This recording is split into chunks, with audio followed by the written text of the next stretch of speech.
बंदी छोड़ सतगुरु रामपाल जी परमेश्वर जी की जय हो। सत्साई भाई और बहनों, दया परमपिता परमेश्वर सारी सृष्टि के रचनहार सतगुरु रामपाल जी भगवान की, जिनके शुभ आशीर्वाद से, जिनकी विशेष कृपा दृष्टि से, जिनकी विशेष दया दृष्टि से आप और हम सभी साध संगति से जुड़े हुए सत्सेवक भाई बहन पूज्य गुरुदेव भगवान के कर कमलों द्वारा अनुवादित की गई, सरलार्थ की गई पुस्तक यथार्थ भक्ति बोध के ऊपर वीडियो के माध्यम से भक्ति मार्ग के गूढ़ रहस्यों को समझ रहे हैं। भाइयों और बहनों, इस कलयुग की पिछली पीढ़ी में गुरुदेव भगवान के द्वारा हम चंद आत्माओं को अपनी लाखों की संगत में से जो साध संगति बख्शी गई है, उसके लिए हम परमेश्वर सतगुरु रामपाल जी परमात्मा के सदा ऋणी रहेंगे। और इस महा उपकार के लिए पूज्य गुरुदेव भगवान का हम जितनी बार भी दंडोत प्रणाम करें उतना ही कम है। तो संध्या आरती का आज लास्ट वीडियो होगा और उसे शुरू करने से पहले पूज्य गुरुदेव भगवान से आशीर्वाद प्राप्त करेंगे, गुरुदेव भगवान का जयकारा लगाएंगे। बंदी छोड़ सतगुरु रामपाल जी परमेश्वर जी की जय हो। परमपिता परमात्मा सारी सृष्टि के रचनहार, कुल मालिक, असंख्य ब्रह्मांडों के स्वामी, जगत गुरु, तीनों लोकों में प्रवेश करके सबका भरण पोषण करने वाले राजाधिराज, आत्माधार, नाथों के नाथ, देवों के देव महादेव, सर्वेश्वर महेश्वर, मृत्युंजय, अजरो अमर, आदि अनादि सनातनी प्रभु, जगत पिता जगदीश्वर, श्री श्री 1008 की उपाधि के वास्तविक अधिकारी, अकाल मूर्त सौद स्वरूपी राम वासुदेव, सर्वगतम ब्रह्म, परम पूज्य, प्रथम पूज्य, परम संत, परम पुरुष, परम धनी, परम दयालु, सत्य कबीर, हक्का कबीर, अल्लाहु कबीर, अल्लाहु अकबर, बाखबर, अल्लाह ताला, जगत के तारणहार, जगत के मुक्तिदाता, जगत के जगन्नाथ, हारे के सहारे, हिंदुओं के राम, मुसलमानों के अल्लाह, सिखों के वाहिगुरु, ईसाइयों के मसीह, दया के सागर दया निधि, करुणा के सागर करुणा निधि, स्वयंभू परिभू, संकट मोचन, कष्ट हरण, मंगल करण, दुख भंजन, अविगत कबीर, निर्विकार निर्विषम परमात्मा, अलय अलेख सतगुरु, आदि अनादि सतगुरु, असली मर्यादा पुरुषोत्तम, असली राम, असली कृष्ण, असली घनश्याम, असली मुरारी, राजाओं के राजा, महाराजाओं के महाराजा, शहंशाहों के शहंशाह, सम्राटों के सम्राट, भगवानों के भगवान, अल्लाहों के अल्लाह, प्रभुओं के प्रभु, मसीहाओं के मसीह, सच्चे वाहिगुरु, बाबाओं के बाबा, पीरों के पीर, सेठों के सेठ, जगत सेठ, सावड़सा सेठ, सर्वगुण संपन्न, अनंत कोटि कलाओं के स्वामी, अनंत कोटि ब्रह्मांडों के नायक, योगियों में महायोगी, ध्यानियों में महाध्यानी, सिद्धों में परम सिद्ध, ज्ञानियों में तत्वज्ञानी, ब्रह्म ज्ञानी, महाज्ञानी, परम ज्ञानी, सर्वश्रेष्ठ ज्ञानी, विज्ञानी, युवा कबीर, समर्थ कबीर, असमवात, अमित ओजा, सच्चे रहनुमा, करीम अल्लाह, सुभान अल्लाह, दुनिया के अंतिम पैगंबर, 8 सितंबर 1951 से गांव धनाना, जिला सोनीपत, हरियाणा, भारतवर्ष की पावन भूमि पे प्रकट रियल कल की भगवान श्री नारायण साकार हरि, बाबा साहेब, संत श्रोमणी सतगुरु रामपाल जी परमेश्वर जी के चरण कमल में साध संगति से जुड़े हुए देश विदेश से हम सभी सत्सेवक भाई बहनों का अनंत कोटि दंडोत प्रणाम। तो भाई और बहनों, गुरुदेव भगवान के आशीर्वाद से संध्या आरती का ये लास्ट वीडियो है और अब ये जो वाणियाँ हैं हम यहाँ से शुरू करेंगे। वाणी: कबीर गुरुजी तुम ना बिसरियो, लाख लोग मिल जाहीं, हमसे तुमको बहुत हैं पर तुमसे हमको नाही।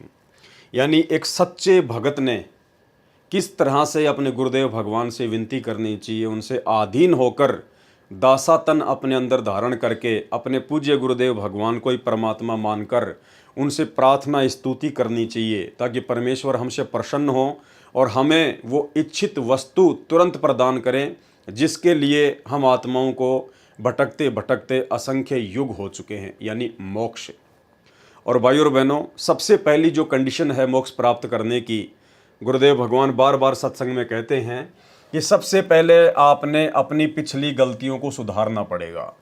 पिछली गलतियां मतलब असंख्य युगों से हम पूज्य गुरुदेव भगवान की, कबीर परमात्मा की शरण में रहते हुए आ रहे हैं, लेकिन हर बार हम लोग एक ही गलती कर जाते हैं और वो गलती है उस वक्त वो कबीर परमात्मा जो सतगुरु रूप धारण करके आता है, गुरु रूप धारण करके आता है, अपने नूरी तेजपुंज वाले शरीर के ऊपर एक हल्का और कोट धारण करके आता है, हम इंसानों जैसा इंसान बन के आता है, एक आम व्यक्ति जैसी लीला करता है, हम उस वक्त उस पूर्ण परमेश्वर को सतगुरु रूप में ना पहचान कर हम किसी और को ही भगवान मानते रहते हैं, जिस कारण से असंख्य युगों से इस परमेश्वर की शरण में रहते रहते भी हम आज तक मोक्ष प्राप्त नहीं कर पाए। और वर्तमान में गुरुदेव ने सबसे पहले हमें यही बात समझाई कि जो गलती तुमने 650 साल पहले की थी वो गलती आज मत दोहराना। और 650 साल पहले सबसे बड़ी गलती थी गुरु को परमात्मा ना मानने की गलती। परमेश्वर ने बार बार अपने सत्संगों में हम समझाया। एक छोटा सा सत्संग आपको सुनाएंगे जिसमें परमेश्वर कह रहे हैं कि 650 साल पहले तुम्हें जो सुख हो रहे थे उस आधार से तुम केवल ऊपरी मन से, केवल जुबान से अपने गुरु को परमात्मा कहते थे कि हमारे गुरुजी तो परमात्मा आए हुए हैं, हमारे गुरुजी तो भगवान हैं। और परमात्मा कहा भी करते थे 650 साल पहले कि भाई आप मुझे परमात्मा नहीं मानते, लेकिन हम कहते नहीं, हम आपको परमात्मा ही मानते हैं, हम आपको भगवान ही मानते हैं। लेकिन अंतर्यामी से कुछ भी छुपा हुआ नहीं था। उन्हें पता था कि ये ऊपरी मन से मुझे परमात्मा परमात्मा कह रहे हैं, लेकिन इनके अंदर बिल्कुल भी जगह नहीं है। सुनिए सत्संग। परमात्मा ने ये देखना चाहा कि ये मेरे विचारों को से कितने परिचित हैं, इनके अंदर कुछ दृढ़ता भी है जो ये बोलते हैं कि हम तो मोक्ष चाहते हैं, हम आपके अतिरिक्त किसी को नहीं चाहते हैं, आप हमारे परमात्मा हो, आपसे हमें वो सुख मिले हैं जो हमें कहीं पर भी प्राप्त नहीं हुए थे। ये ऊपरले मन से कह रहे हैं या इनके अंदर भी कोई स्थान है। ये परीक्षा लेने के लिए परमात्मा ने, कबीर परमेश्वर ने एक लीला की थी। और यही कारण था भाइयों और बहनों हमारे नीचे गिरने का।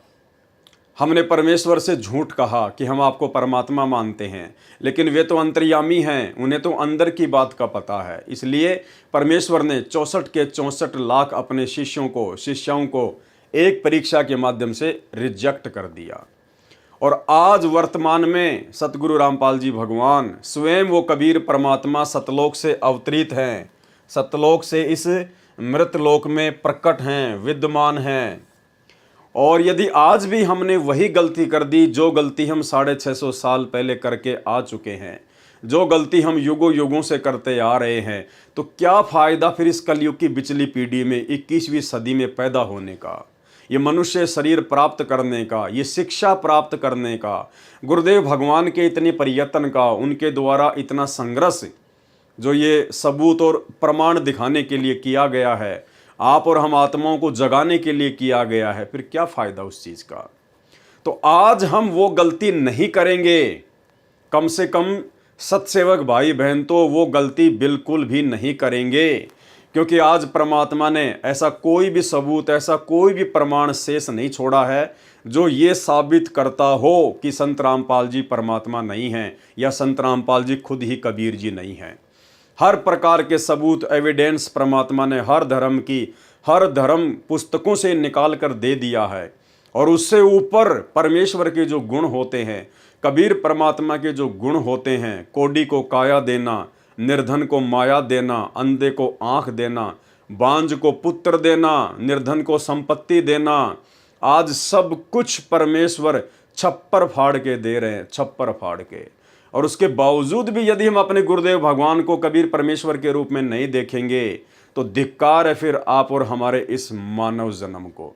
तो कम से कम साध संगति से जुड़े हुए सत्सेवक भाई बहनों ने साध संगति के माध्यम से अपनी आत्मा को इतना मजबूत कर लिया है, इतना दृढ़ कर लिया है कि आज हम अपने गुरुदेव भगवान को इतना विश्वास दिलाने के काबिल हो चुके हैं, उन्हीं के आशीर्वाद से इतने लायक हो चुके हैं कि आज हम अपने गुरुदेव भगवान को नाराज नहीं करेंगे। क्योंकि एक सत्संग में गुरुदेव भगवान ने बताया कि बच्चों, जब से तुम सतलोक से विछुड़ के आए हो, उसी दिन से सतलोक से एक विमान प्रतिदिन तुम्हें लेने के लिए त्रिकुटी पर रोज आता है। लेकिन साथ में गुरुदेव ने यह भी बताया कि आज तक वो विमान खाली ही गया है। आज तक वो विमान खाली ही गया है, कोई भी उस विमान में बैठने के योग्य भगत नहीं हो पाया। तो भाइयों और बहनों, अब ये मोक्ष का प्राइम टाइम है, बिचली पीढ़ी है। परमात्मा ने कोई कसर बाकी नहीं छोड़ी है। अब यदि कोई कमी रहेगी, कोई कसर रहेगी, तो आप और हम भगत आत्माओं की अपनी खुद की अज्ञानता की रहेगी। इसलिए आज हम कम से कम गुरुदेव भगवान को नाराज ना करें। आज हम उस विमान को वापस खाली सतलोक ना जाने दें। तो कम से कम साध संगति से जुड़े हुए भाई बहन तो इस कदर परमेश्वर जी के आशीर्वाद से लायक हो चुके हैं। और इसका सबसे बड़ा प्रमाण यही है कि हमने इस दाढ़ी मूंछ वाली कबीर जी की समझे जाने वाली काल्पनिक फोटो को परमात्मा मानने से इनकार कर दिया है। हजारों लाखों सत्सेवक भाई बहन हैं देश विदेश में, किसी के भी घर में आपको ये दाढ़ी मूंछ वाली कबीर जी की कही जाने वाली नकली फोटो नहीं मिलेगी। ना हम इसे अपने दरबार में रखते, ना हम इसे अपने घर पर रखते, ना हम इस फोटो वाला लॉकेट पहनते, ना हम इस नकली कबीर का जून के महीने में कबीर प्रकट दिवस मनाते, ना हमारी इसमें किसी प्रकार की कोई श्रद्धा और कोई आस्था है। हम सत्सेवकों की पूरी श्रद्धा, पूरी आस्था, पूरा समर्पण, पूरी लगन केवल ओरिजिनल कबीर सतगुरु रामपाल जी परमेश्वर जी के चरणों में है। तो आज हम कम से कम अपने गुरुदेव भगवान को यकीन दिला सकते हैं कि आज हम उनके साथ सतलोक जाने के काबिल हो रहे हैं। और यदि थोड़ी बहुत कोई कमी होगी तो उसको भी सतगुरु रामपाल जी परमेश्वर अपने आशीर्वाद से, अपनी भक्ति से, अपनी दया दृष्टि से हम सत्सेवकों की उन कमियों को भी पूरा करेंगे। हमें इतना विश्वास है। तो हमने अपने गुरुदेव भगवान को प्रसन्न करना है। और प्रसन्न करने का सबसे पहला तरीका गुरु को ही परमात्मा मानना, गुरु को ही भगवान मानना। और गुरु को भगवान माने बिना आप और हमारी बात बनेगी भी नहीं। एक सत्संग में गुरुदेव ने बिल्कुल स्पष्ट कह रखा है कि यदि आपने सतलोक जाना है, भक्ति सफल करनी है, तो आपने गुरु जी को परमात्मा मानना पड़ेगा। और गुरु को परमात्मा मान के ही फिर आपने अपनी आध्यात्मिक क्रियाओं को करना पड़ेगा। आध्यात्मिक क्रिया मतलब पांचों यज्ञ, सत्संग सुनना, मंत्र जाप करना, तीनों समय की आरती। यदि आप अपने गुरु को कबीर भगवान नहीं मानते हैं और अपने गुरु जी के साथ साथ आप इस दाढ़ी मूंछ वाली कबीर जी की फोटो को भी परमात्मा मान के पूजते हैं, दंडवत करते हैं, तो आप चाहे कितनी भी भक्ति क्यों ना कर लीजिए, परमात्मा कहते हैं आपकी भक्ति अभी शुरू भी नहीं हुई है। शुरू भी। सुनिए वीडियो।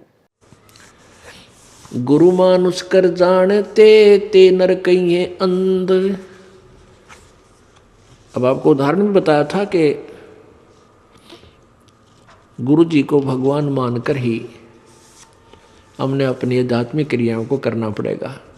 क्योंकि आप जब गुरु जी के पास जाओगे तो आपके मन में ये होगा, यदि इनके स्थान पर भगवान होते आज तो आप कैसा व्यवहार करते। निष्कपट गदगद आत्मा और चेहरे की तरह इन्हें देखते रहते। तो ऐसे आप में विनम्रता आवेगी, आपका अंतःकरण नरम होगा, आपका दोष दूर होने लग जाएगा। यदि आप इस दास को अपने जैसा ही एक व्यक्ति समझोगे, भाई थोड़ी बहुत दो बात सीख रहा है, गुरु जी है नाम देता ले लेता हूँ, इससे लाभ नहीं होगा। लाभ होगा तभी जब आपके हृदय में असीम श्रद्धा होगी इस दास के प्रति। एज ए गॉड आपने मानना पड़ेगा इस इक्वेशन को, इस प्रश्न को हल करने के लिए, जन्म और मृत्यु के इस प्रश्न से पीछा छुटवाने के लिए, हल को सोल्व करने के लिए, प्रॉब्लम को आपने मानना पड़ेगा। ये रूल है ईश्वर का। तो आप अपने हृदय से मानोगे, औपचारिकता नहीं, हृदय से करना पड़ेगा। तो भाई और बहनों, इतने सारे प्रमाण, इतने सारे सबूत देखने के बाद अब हम वो गलतियां करने से बचें जिन गलतियों के कारण असंख्य जन्मों से हम इसी काल के 21 ब्रह्मांड में चक्कर काट रहे हैं। तो संध्या आरती के लास्ट में हमें आदरणीय गरीबदास जी महाराज जी ने समझाया है कि किस प्रकार से एक भगत ने अपने गुरुदेव भगवान को प्रसन्न करने के लिए कितने आधीन भाव से, कितने दासातन भाव से उनसे विनती करनी चाहिए, उनसे प्रार्थना करनी चाहिए। कबीर गुरु जी तुम ना बिसरियो, बिसरियो यानी भूलना, कि हे गुरुदेव भगवान, हे परमपिता परमात्मा, सारी सृष्टि के रचनहार, आप हम तुच्छ दो कोटि के जीवों को परमेश्वर भूल मत जाना। हे गुरुदेव, आप अपने चरणों में रखना, आप अपनी नज़रों में रखना परमात्मा। हम तो रास्ते के रोड़े हैं परमेश्वर, हम तो मिट्टी के धूल के कण के बराबर भी नहीं है परमात्मा, लेकिन आप समर्थ हैं, आप जानी जान हैं, सब कुछ जानने वाले हैं, अंतर्यामी हैं। इसलिए हे परमात्मा, हे गुरुदेव भगवान, आप अपने दास को बिल्कुल भी ना भूलियो परमात्मा, चाहे लाख लोग मिल जाएं। हे गुरुदेव, आप तो समर्थ हैं, परमात्मा हैं। आने वाले समय में पूरे विश्व में, पूरी दुनिया में आपके नाम का, आपकी भक्ति का डंका बजेगा। केवल एक झंडा होगा, एक भाषा होगी, एक ही ज्ञान होगा, और एकमात्र आप ही परमात्मा होंगे, आप ही सतगुरु होंगे। तो आपकी शरण में तो परमेश्वर लाखों अरबों खरबों जीव आएंगे। ये परमेश्वर, हमसे बढ़कर एक से एक भगत आपकी शरण में आएंगे, एक से एक आत्मा आपकी शरण में आएंगी। हम तो उन आत्माओं के भी पैरों की धूल के बराबर नहीं है गुरुदेव भगवान। ऐसी स्थिति में गुरुदेव, आप अपने इस तुच्छ छोटे से नाचीज भगत को ना भूल जाना परमात्मा। हमसे तुमको बहुत हैं। हे परमेश्वर, हमारे जैसे दो कोटि के जीव तो आपके लिए बहुत हैं, असंख्य हैं परमात्मा। हमारे जैसे तो ना जाने कितने भगत हैं आपके परमात्मा, लेकिन गुरुदेव भगवान, आप जैसे सतगुरु हमको बिल्कुल भी नहीं मिलेगा। तुमसे हमको नहीं, आप जैसे सतगुरु हमें नहीं मिलेंगे। हमारे जैसे भगत तो आपको लाखों मिल जाएंगे, करोड़ों मिल जाएंगे परमात्मा, लेकिन आप जैसे सतगुरु फिर हमें और दूजा कोई नहीं मिलेगा। इसलिए गुरुदेव भगवान, हमें अपने चरणों में बनाए रखना। कबीर गुरुजी, तुम ना भूलियो, चाहे लाख लोग मिल जाहीं। हमसे तुमको बहुत हैं, पर तुमसे हमको नाही। कबीर, तुमरे बिसारे क्या बने। बिसारना यानी भूल जाना, भुला देना। मैं किसकी शरण में जाऊं, शिव विरंची मुनि नारदा, तिनके हृदय न समाऊं।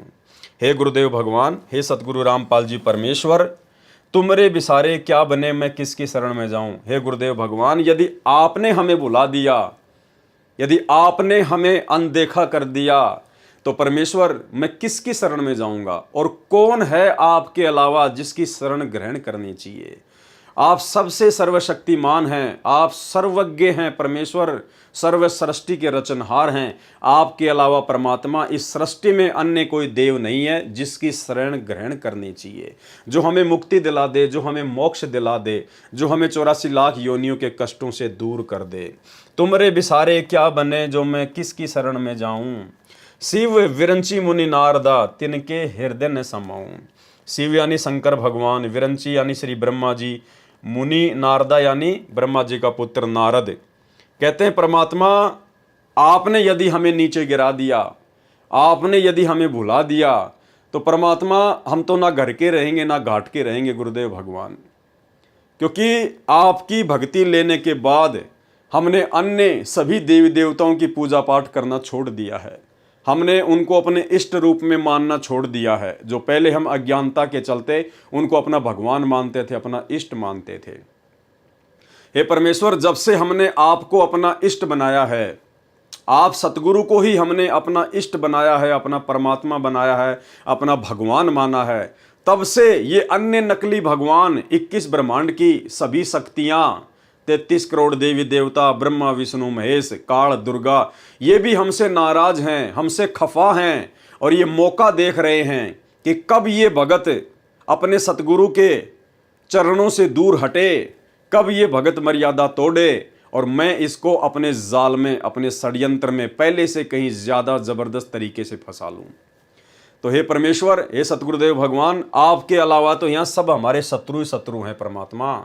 यदि आपने भुला दिया हमें, तो परमात्मा किसी और की शरण में जाने के लायक नहीं हैं। ये शिव विरंची मुनि नारदा, ये सब हमारे से खफा हैं, हमारे से नाराज हैं। तिनके हृदय न समाऊं। परमात्मा, अब हम इनको अच्छे नहीं लगते, अब हम इनके हृदय में समाने के लायक बिल्कुल भी नहीं है। इसलिए परमेश्वर, आपके अलावा हम जीवों का सृष्टि में, इस ब्रह्मांड में और कहीं कोई ठोर ठिकाना नहीं है। इसलिए हे गुरुदेव भगवान, हम तुच्छ, नीच, जड़ बुद्धि, मंद बुद्धि, महाअज्ञानी दो कोटि के जीवों को अपनी शरण में रखना परमात्मा, आपसे इतनी अरदास है। कबीर अवगुण किए तो बहुत किए, करत न मानी हार, और भावे बंदा बख्श दियो, भावे गर्दन तार। हे गुरुदेव भगवान, हे कबीर परमात्मा सतगुरु रामपाल जी परमेश्वर, आप जी की शरण में आने से पहले परमात्मा अवगुण किए तो बहुत किए। मालिक, हमने बहुत अवगुण किए, बहुत कुकर्म किए परमात्मा। शुभ कर्म हमने एक भी नहीं किया, क्योंकि ना ज्ञान था, ना भक्ति थी, ना परमात्मा था। काल की आगोश में थे, काल सिर पर बैठा था परमात्मा। इसने जो भी कर्म करवाए स्वार्थ के लिए उल्टे ही कर्म करवाए। तो अवगुण किया तो बहुत किया, करत न मानी हार, कभी थके नहीं परमात्मा। और भावे बंदा बख्श दियो, भावे गर्दन तार। हे गुरुदेव भगवान, अब हम आपकी शरण में आ गए हैं परमात्मा, आप समर्थ की शरण में आ गए हैं। हे परमेश्वर, अब हम आपके ऊपर छोड़ते हैं परमात्मा, फैसला आपके ऊपर छोड़ते हैं गुरुदेव भगवान। आप चाहो तो अपने दास के उन कुकर्मों को, उन घटिया कर्मों को माफ कर देना, भावे बंदा बख्श दियो। चाहे तो इस बंदे को, इस भगत को माफ कर देना, इसको बख्श देना, भावे गर्दन तार। या चाहे परमेश्वर आप इस दास को मौत के घाट उतार देना, चाहे दास की गर्दन उड़ा देना परमात्मा। हमने अपने आप को आपके चरणों में समर्पित कर दिया है गुरुदेव। अब जो भी करना होगा आप करेंगे परमात्मा, आपसे कोई सवाल नहीं होगा किसी भी प्रकार का। कबीर अवगुण मेरे बाप जी, बख्शो गरीब निवाज। हे परमेश्वर, मेरे उन अनंत अवगुणों को जो मैंने युगों युगों से किए हैं परमात्मा, बिना भक्ति के, बिना जानकारी के, अवगुण मेरे बाप जी, बख्शो गरीब निवाज। गरीब निवाज यानी दीन दयाल परमात्मा, दुखियों का भगवान। हे परमेश्वर, हे सतगुरु रामपाल जी भगवान, मेरे उन अवगुणों को माफ करना परमात्मा, जो मैंने अनजाने में किए हैं। जो मैं पूत कपूत हूँ, बहुर पिता को लाज। हे परमेश्वर, कहते हैं यदि बेटा, यदि कुपूत भी हो जाए, कुपात्र भी हो जाए, तो भी पिता को ही लाज होती है, पिता को फिर भी जो है शर्म होती है, पिता फिर भी माफ कर देता है। हे गुरुदेव भगवान, आप तो परम पिता हैं, आप तो आत्मा के पिता हैं। जब ये सांसारिक पिता जो खुद अवगुणी होता है, वो भी अपने पुत्र के अवगुणों को माफ कर देता है, बार बार विनती करने से, विनय करने से, तो आप तो आत्मा के पिता हैं। आप जी तो पूरी सृष्टि के पिता हैं, सबके उत्पत्ति करता हैं। आपसे बढ़कर कौन है परमेश्वर। हे गुरुदेव, हमारे उन अवगुणों को, मुझ नीच को कपूत समझकर माफ कर दीजिए परमेश्वर। कबीर मैं अपराधी जन्म का, नक्सिक भरे विकार, और तुम दाता दुख भंजना, मेरी करो संहार। हे गुरुदेव भगवान, हे सतगुरु रामपाल जी परमेश्वर, मैं तो जन्म जन्मांतरों से आपका अपराधी हूँ परमात्मा, क्योंकि शास्त्र विरुद्ध साधना करते रहने से मैंने हमेशा पाप ही किए हैं परमेश्वर। मैंने कोई अच्छा काम किया ही नहीं कभी। कबीर मैं अपराधी जन्म का, जन्म जन्म से अपराधी हूँ परमात्मा। जब से मैं सतलोक से आया हूँ इस काल के साथ, उसी समय से आपका अपराधी हूँ परमात्मा। मैंने उल्टे ही काम किए हैं। नख सिक भरे विकार, नख यानी नाखून से लेकर, सिख यानी चोटी से लेकर, नाखून से लेकर चोटी तक परमेश्वर, यानी मैंने सारे अवगुण ही अवगुण किए हैं परमात्मा। मैं तो विकारों से भरा पड़ा हूँ परमेश्वर। नख सिक भरे विकार, नाखून से लेकर शिखा तक, चोटी तक विकारों से भरा हुआ हूँ। और तुम दाता दुख भंजना, हे परमेश्वर, आप तो दुखों का भंजन करने वाले हैं, आप तो क्षमा की मूर्ति हैं। मेरी करो संभार परमात्मा, मुझ दास पर रहम करना गुरुदेव, मेरी संभाल रखना परमात्मा, मुझ दास को अपनी नज़रों में रखना। कबीर अब के जो सतगुरु मिले, सब दुख आँखों रोई, और चरणों ऊपर शीस धरूं, कहूँ जो कहनी हुई। तो हमें तो सतगुरु मिल गए हैं, और अब मौका है हमारे पास में उन तमाम गलतियों की समायाचना करने का। जो भी कुछ अपने मन की बात हैं, जो हम युगों युगों से नहीं कह पा रहे थे, आज हम वो बातें अपने गुरुदेव से हम करेंगे, हम करते हैं। हम अपने गुरुदेव की चरण सेवा में बैठते हैं, अपने मन की बात करते हैं परमात्मा से। यानी जो भी हमने कुछ कहना है, अब हम अपने गुरुदेव भगवान से कहेंगे, अपने परमात्मा से कहेंगे, अपनी आत्मा के पति से कहेंगे अपने मन की बात। कबीर जैब के सतगुरु मिले, सब दुख आँखों रोई, और चरणों ऊपर शीस धरूं, कहूँ जो कहनी होई। कबीर साईं मिलेंगे, पूछेंगे कुशलात, और आदि अंत की सब कहूँ अपने दिल की बात। यानी सेम ही भावार्थ है उस लाइन का, कि अब की बार जब मुझे गुरुदेव भगवान मिलेंगे, मेरा उनसे साक्षात्कार होगा, मेरी उनसे भेंट होगी, तो मैं अपने दिल की सारी बातें दिल खोलकर अपने गुरुदेव भगवान के सामने रखूंगा। क्योंकि और कोई है नहीं यहाँ पे आत्मा की सुनने वाला। आत्मा की पुकार सुनने वाला केवल एक परमात्मा है, कबीर देव। और आज वो कबीर परमात्मा सतगुरु रामपाल जी के रूप में धरती पर प्रकट हैं। तो अब हम अपने दिल की बात, अपनी आत्मा की बात, अपने मन की बात दिल खोलकर अपने गुरुदेव भगवान से करेंगे। कबीर अंतर्यामी एक तुम आत्म के आधार, और जो तुम छोड़ो हाथ तो मैं कौन उतारे पार। हे गुरुदेव भगवान, हे कबीर परमेश्वर सतगुरु रामपाल जी, आप ही अंतर्यामी हैं परमात्मा, और कोई अंतर्यामी नहीं है। क्योंकि अंतर्यामी सृष्टि में केवल एक ही होता है, अन्य नहीं होता है। अंतर्यामी एक तुम आत्म के आधार, यहाँ पे भाई और बहनों तू शब्द है, अंतर्यामी एक तू। यानी अब हमें पता चल गया है कि हमारे पूज्य गुरुदेव भगवान एकमात्र सम्मान और आदर के हकदार हैं। इसलिए अपने गुरुदेव भगवान के लिए हम तू शब्द यूज नहीं कर सकते, हम यहाँ पर तुम कहेंगे। तुम कबीर अंतर्यामी एक तुम आत्म के आधार, यानी आप आत्मा के आधार हो परमात्मा, आप अंतर्यामी हो। ये आत्मा केवल आपके ऊपर आधारित है, इस आत्मा का कल्याण आप ही करवा सकते हो परमेश्वर। जो तुम छोड़ो हाथ तो मैं कौन उतारे पार। हे गुरुदेव, यदि ऐसे में आपने भी हमारा साथ छोड़ दिया, हम तो हैं ही अवगुणी परमात्मा, हम तो हैं ही विकारी। इसलिए परमेश्वर आप दया करना, यदि आपने भी हमारा हाथ छोड़ दिया तो इस भवसागर में परमात्मा हमारा हाथ पकड़ने वाला और दूसरा कोई नहीं है, हमारे को यहाँ से पार उतारने वाला, 21 ब्रह्मांड से हमारी नैया को पार उतारने वाला, सतलोक भेजने वाला और कोई नहीं है। इसलिए परमेश्वर अपने दास पर, अपनी दासियों पर सदैव अपना प्यार भरा आशीर्वाद बनाए रखना। तो इस प्रकार से हमने अपने गुरुदेव भगवान से इन वाणियों के माध्यम से और बहुत ही आधीन भाव से हमने विनती करनी है। कबीर जी के दोहे का सरलार्थ परमेश्वर कबीर जी ने चित्रार्थ किया है कि भगत की कैसी श्रद्धा होनी चाहिए। भगत की अपने गुरु जी के प्रति ऐसी श्रद्धा होनी चाहिए। कैसी? शिष्य कहे कि हे गुरुदेव, आप जी हमारे को ना भुलाना, चाहे आपके लाख अनुयायी हो जाएं, क्योंकि हमारे जैसे शिष्य तो आपके बहुत हैं, परंतु हमारे को आप जैसा ज्ञान संपन्न गुरु पृथ्वी पर नहीं है। गुरु जी तुम ना बिसरियो, चाहे लाख लोग मिल जाहीं, और हमसे तुमको बहुत हैं पर तुमसे हमको नहीं। कबीर तुमरे बिसारे क्या बने, मैं किसकी शरण में जाऊं, और शिव विरंची मुनि नारदा इनके हृदय न समाऊं। यदि आप मुझे बिसर गए, भूल गए तो मेरा क्या होगा, मैं किसकी शरण में जाऊंगा। यदि आप मुझे भूल गए तो मेरा क्या होगा, मैं किसकी शरण में जाऊं। आपका ज्ञान अन्य को सुनाता हूं कि केवल एक परमात्मा की भक्ति पूजा करो, अन्य देवताओं की पूजा मत करो। एक कै साधे सब सदें, सब साधे सब जाए, माली सींचे मूल को फले फूले अघाए। जिस कारण से सब देवता, शिव विरंच यानी ब्रह्मा जी आदि तीनों देवताओं तथा नारद मुनि जी भी मुझसे खफा हैं, नाराज हैं, अप्रसन्न हैं। उनके हृदय में मेरे लिए स्थान नहीं है, उनको मैं एक आंख अच्छा नहीं लगता। इसलिए कृपा आप ना भूल जाना। हे गुरुदेव, आप हमें ना भुला देना। आप अपने दास को, अपनी दासियों को हमेशा अपनी नज़रों में रखना, अपना आशीर्वाद बना के रखना।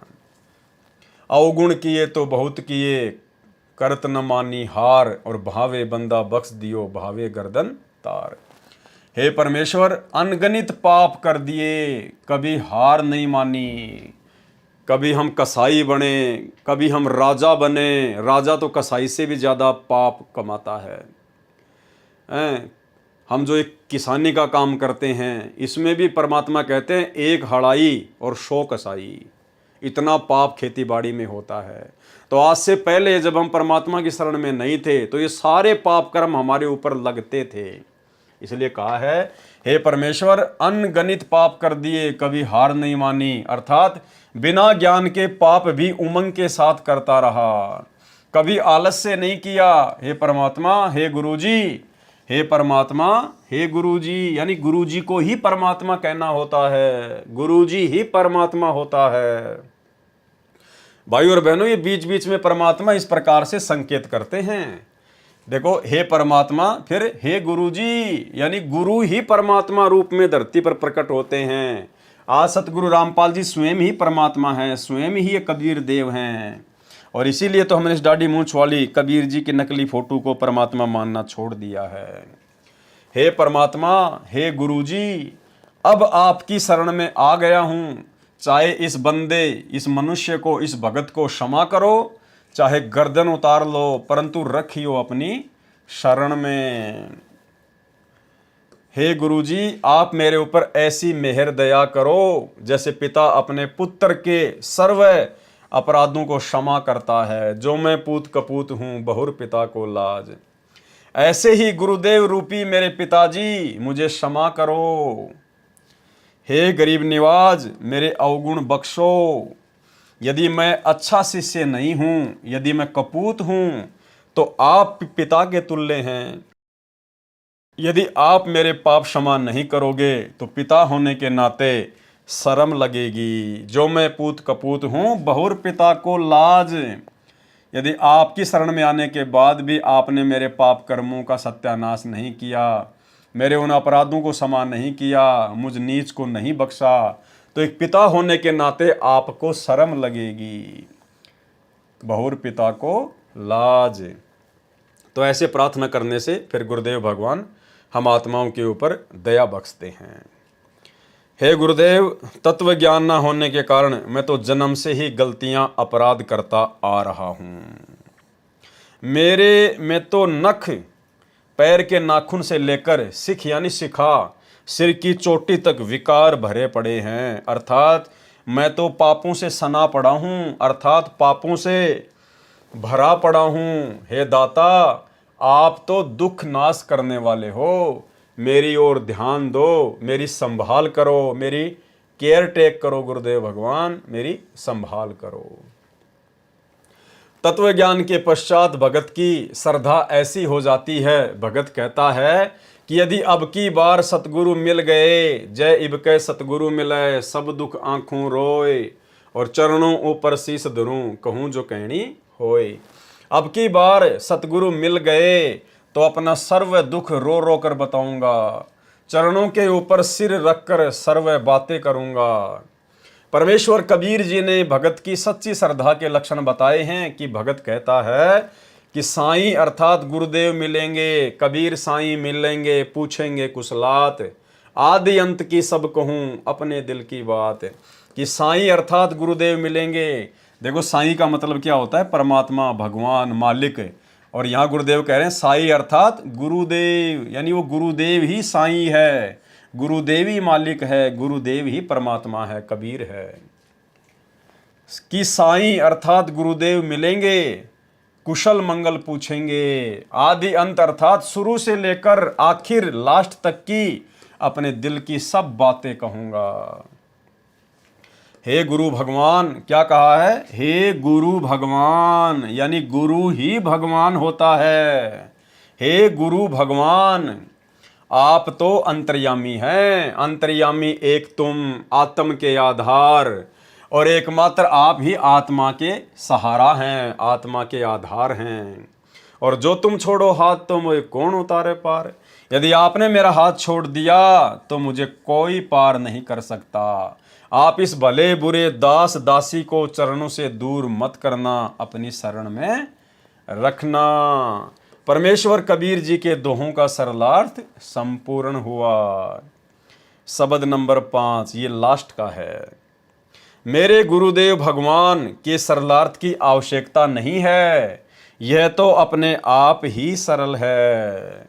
मेरे गुरुदेव भगवान दियो काट काल की फांसी। तो गुरुदेव भगवान ने जानबूझकर इस शब्द के सरलार्थ को अपने कर कमलों से नहीं लिखा, जानबूझ के छोड़ दिया परमात्मा ने, और कह रहे हैं कि ये तो अपने आप में बहुत सरल है। जबकि पूरी संध्या आरती में यदि सबसे कठिन कोई शब्द है, सबसे कठिन यदि कोई चौपाइयाँ हैं, तो मेरे गुरुदेव भगवान के सरलार्थ की हैं, जिनके अंदर परमात्मा ने लास्ट की 2 चौपाइयों में गहरा गूढ़ ज्ञान छुपा रखा है। अब भाई और बहनों, ये जो शब्द है मेरे गुरुदेव भगवान दियो काट काल की फांसी, ये कोई आदरणीय गरीबदास जी महाराज जी का लिखा हुआ नहीं है, ये कोई कबीर जी का लिखा हुआ नहीं है, किसी अन्य साधु संत महात्मा का लिखा हुआ नहीं है। ये स्वयं सतगुरु रामपाल जी परमेश्वर जी ने अपने कर कमलों से गुरु शिष्य परंपरा का निर्वाह करते हुए और अपने पूज्य गुरुदेव, अपने मुंह बोले पूज्य गुरुदेव आदरणीय राम देवानंद जी के महिमा में लिखा है। क्योंकि 17 फरवरी 1988 को सतगुरु रामपाल जी ने गुरु शिष्य परंपरा का निर्वाह करते हुए जिस प्रकार 650 साल पहले इसी परमात्मा ने, जब ये कबीर नाम से आए थे, इन्होंने काशी के पंडित रामानंद जी को अपना मुंह बोला गुरु बनाया। दुनिया की नज़रों में तो कबीर जी के गुरु पंडित रामानंद जी थे, लेकिन आध्यात्मिक दृष्टि से पंडित रामानंद जी के गुरु कबीर जी थे। तो आज वही परमात्मा धरती पर प्रकट है, वही कबीर धरती पर प्रकट है, सतगुरु रामपाल जी परमेश्वर जी के रूप में। तो लीला भी परमात्मा वही करेंगे, जाहिर सी बात है। अब आप और हमें तो बताएंगे नहीं, ना उन्होंने किसी को 650 साल पहले बताया। तो आज भी परमेश्वर सेम वही भूमिका, वही लीला कर रहे हैं। और 17 फरवरी 1988 के दिन आदरणीय राम देवानंद जी को अपना मुंह बोला गुरु बनाया। और ये बात दास आपको पूज्य गुरुदेव के कर कमलों से लिखी हुई एक अन्य पुस्तक जब जब भूल पड़े, जिसके ऊपर हमने 10 वीडियो बनाए थे, उनमें दास ने आपको स्पष्ट रूप से गुरुदेव भगवान के कर कमलों से लिखा हुआ दिखा भी दिया, जिसमें खुद आदरणीय राम देवानंद जी, जिनको हम अपना दादा गुरु जी कहते हैं, उन्होंने खुद संत रामपाल जी के सामने विनती करते हुए कहा था कि मैंने तो परमात्मा पा लिया और आपका पाना बड़ा मुश्किल हो गया, बड़ा दुर्लभ हो गया। खुद संत रामपाल जी से दादा गुरुजी विनती कर रहे हैं। और भी बहुत सारी जगह गुरुदेव भगवान ने संकेत छुपाए हुए हैं, जो हमने उस पुस्तक के अनुवाद के समय देखे, समझे और पढ़े। तो भाई और बहनों, ये जो शब्द है महिमा का, मेरे गुरुदेव भगवान दियो काट काल की फांसी, ये सतगुरु रामपाल जी परमेश्वर जी ने अपने मुंह बोले गुरु आदरणीय राम देवानंद जी की महिमा में लिखा है, गुरु शिष्य परंपरा का निर्वाह करते हुए। आप और हमें ये सिखाने के लिए, ये समझाने के लिए कि एक सच्चे भगत का अपने गुरुजी के प्रति कितना प्रेम होना चाहिए, गुरुजी के प्रति कितनी श्रद्धा होनी चाहिए, कितनी अगाध और अटूट श्रद्धा होनी चाहिए। तो गुरुदेव ने जानबूझकर आप और हमारी परीक्षा के लिए, आप और हम भक्तों की कॉमन सेंस को चेक करने के लिए जानबूझकर सतगुरु रामपाल जी परमेश्वर जी ने यहां पर यह लिखा है कि मेरे गुरुदेव भगवान के सरलार्थ की आवश्यकता नहीं है, यह तो अपने आप ही सरल है।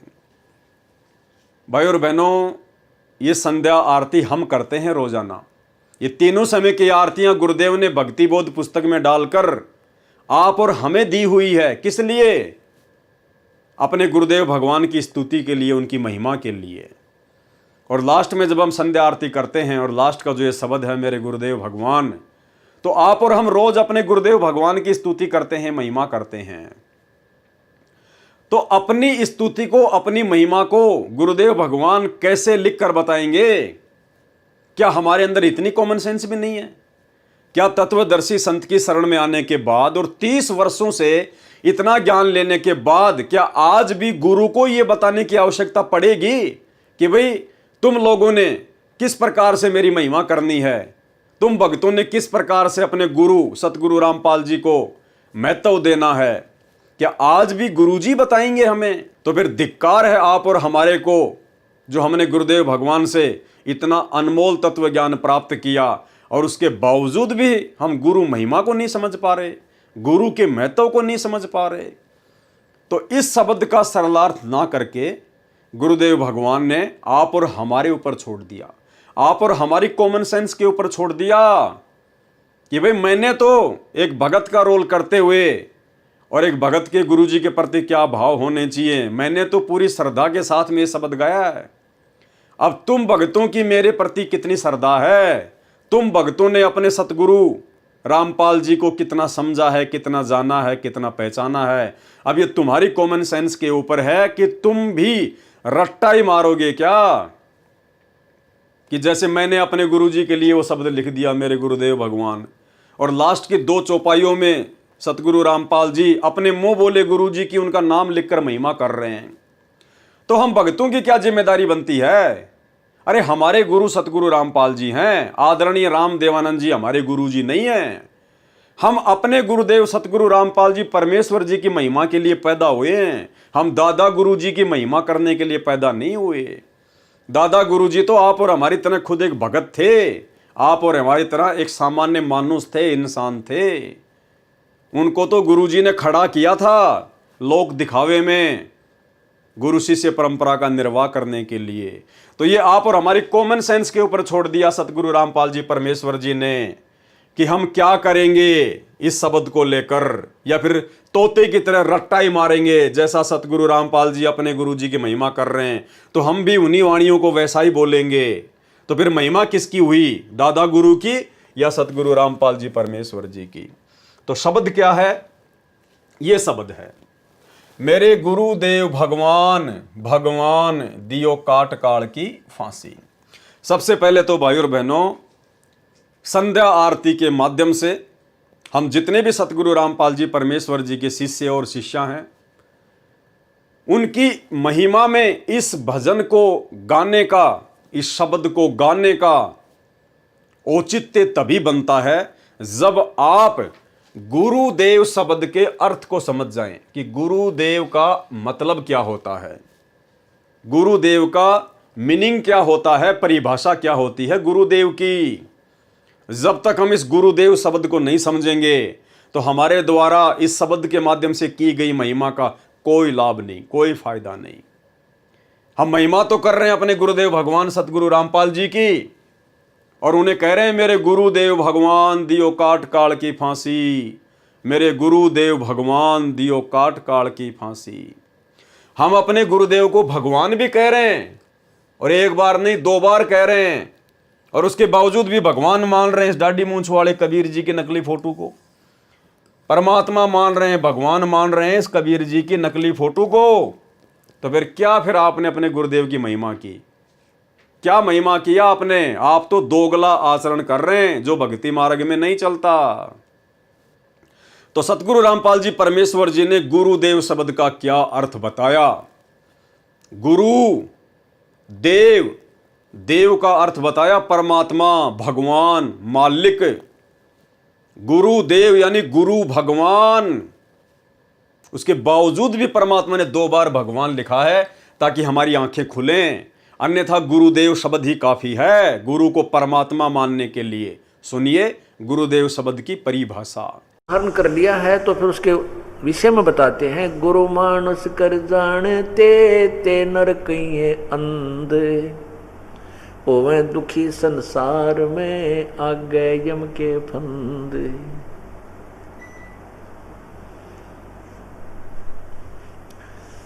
जो व्यक्ति गुरु को एक सिंपल मैन मानता है, साधारण व्यक्ति मानता है, मनुष्य मानता है, तो कहते हैं उनको ज्ञान वाली आँखियां नहीं हैं, वो अंधे हैं।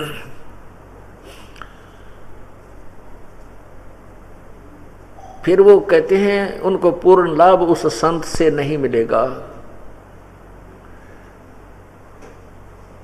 होवे दुखी संसार में, फिर आगे यम यानी काल के फंद, काल के जाल में वो फंसा रह जाएगा।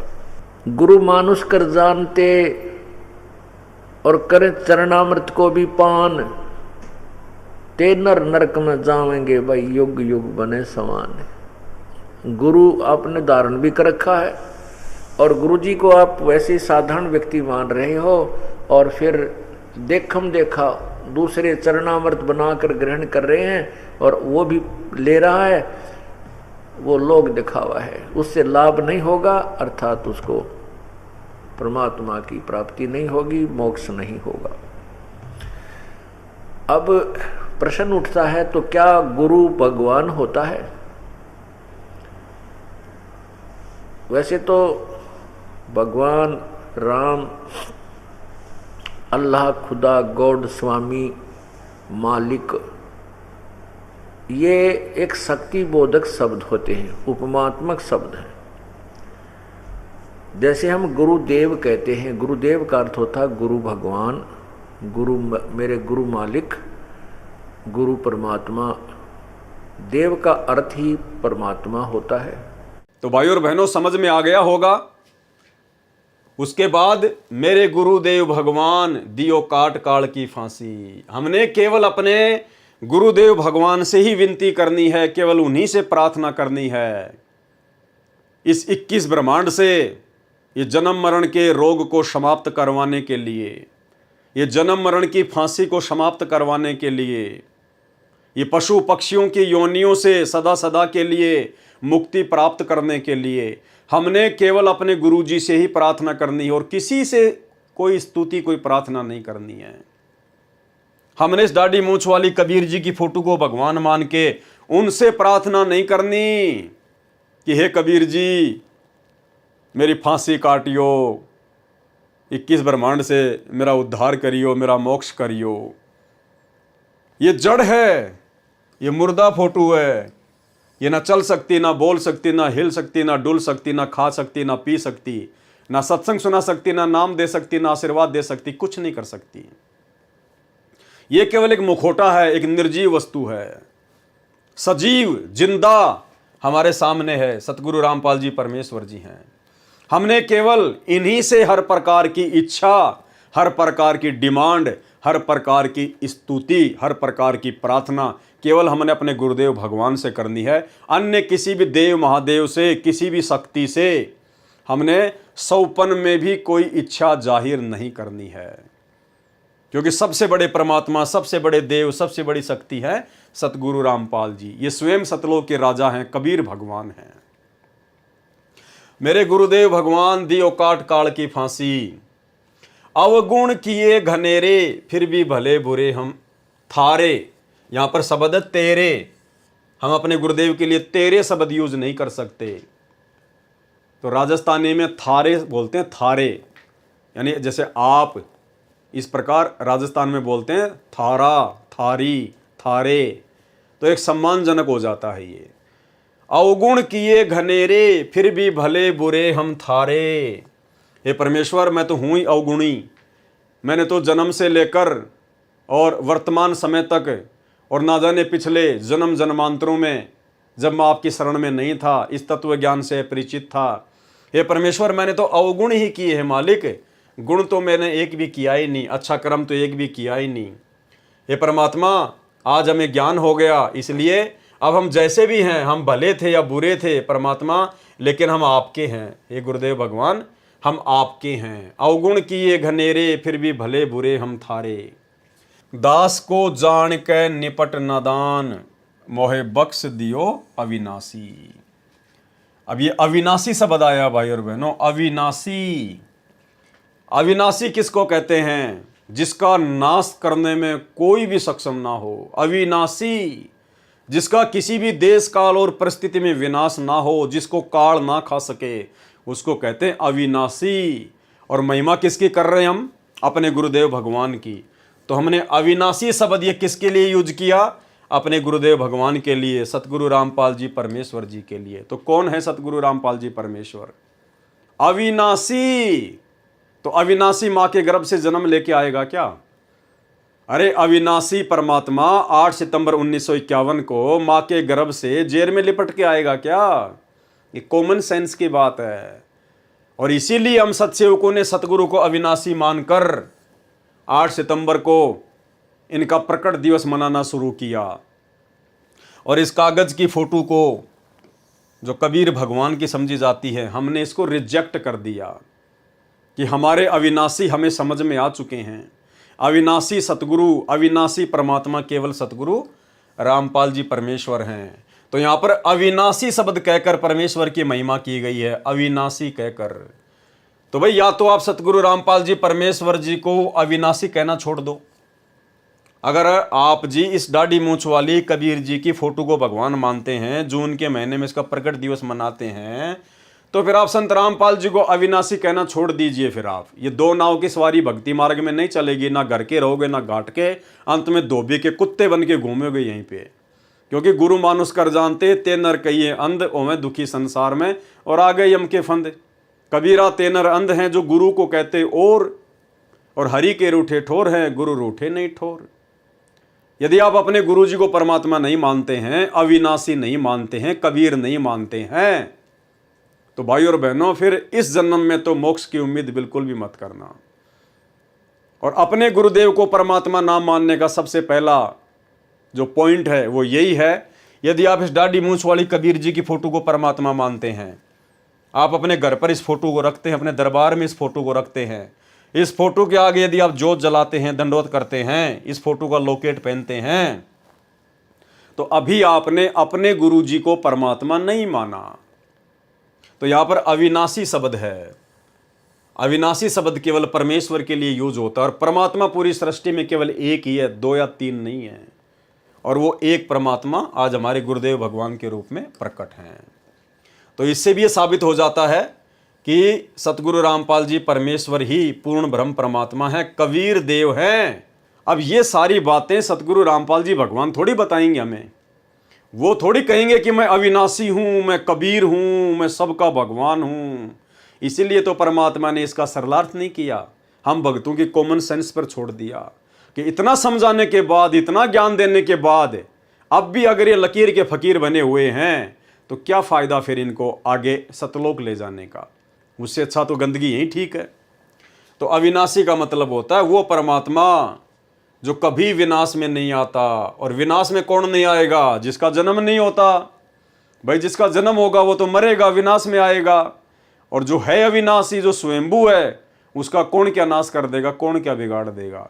तो 8 सितंबर 1951 को सतगुरु रामपाल जी परमेश्वर किसी माँ के गर्भ से जेर में लिपट के नहीं आए आप और हमारी तरह। ये स्वयंभू परमात्मा है, ये अनंत कोटि कलाओं का स्वामी है। ये हम तुच्छ 2 कोटि के जीवों की चरम दृष्टि को धोखा देके एक क्षण में क्या लीला खेल जाए, इस परमेश्वर की गति का वारन पार नहीं है। अवगुण किए घनेरे फिर भी भले बुरे हम थारे, और दास को जान के निपट नदान हो नादान, मोहे बख्श दियो अविनाशी। अपने गुरुजी को अविनाशी कह रहे हैं।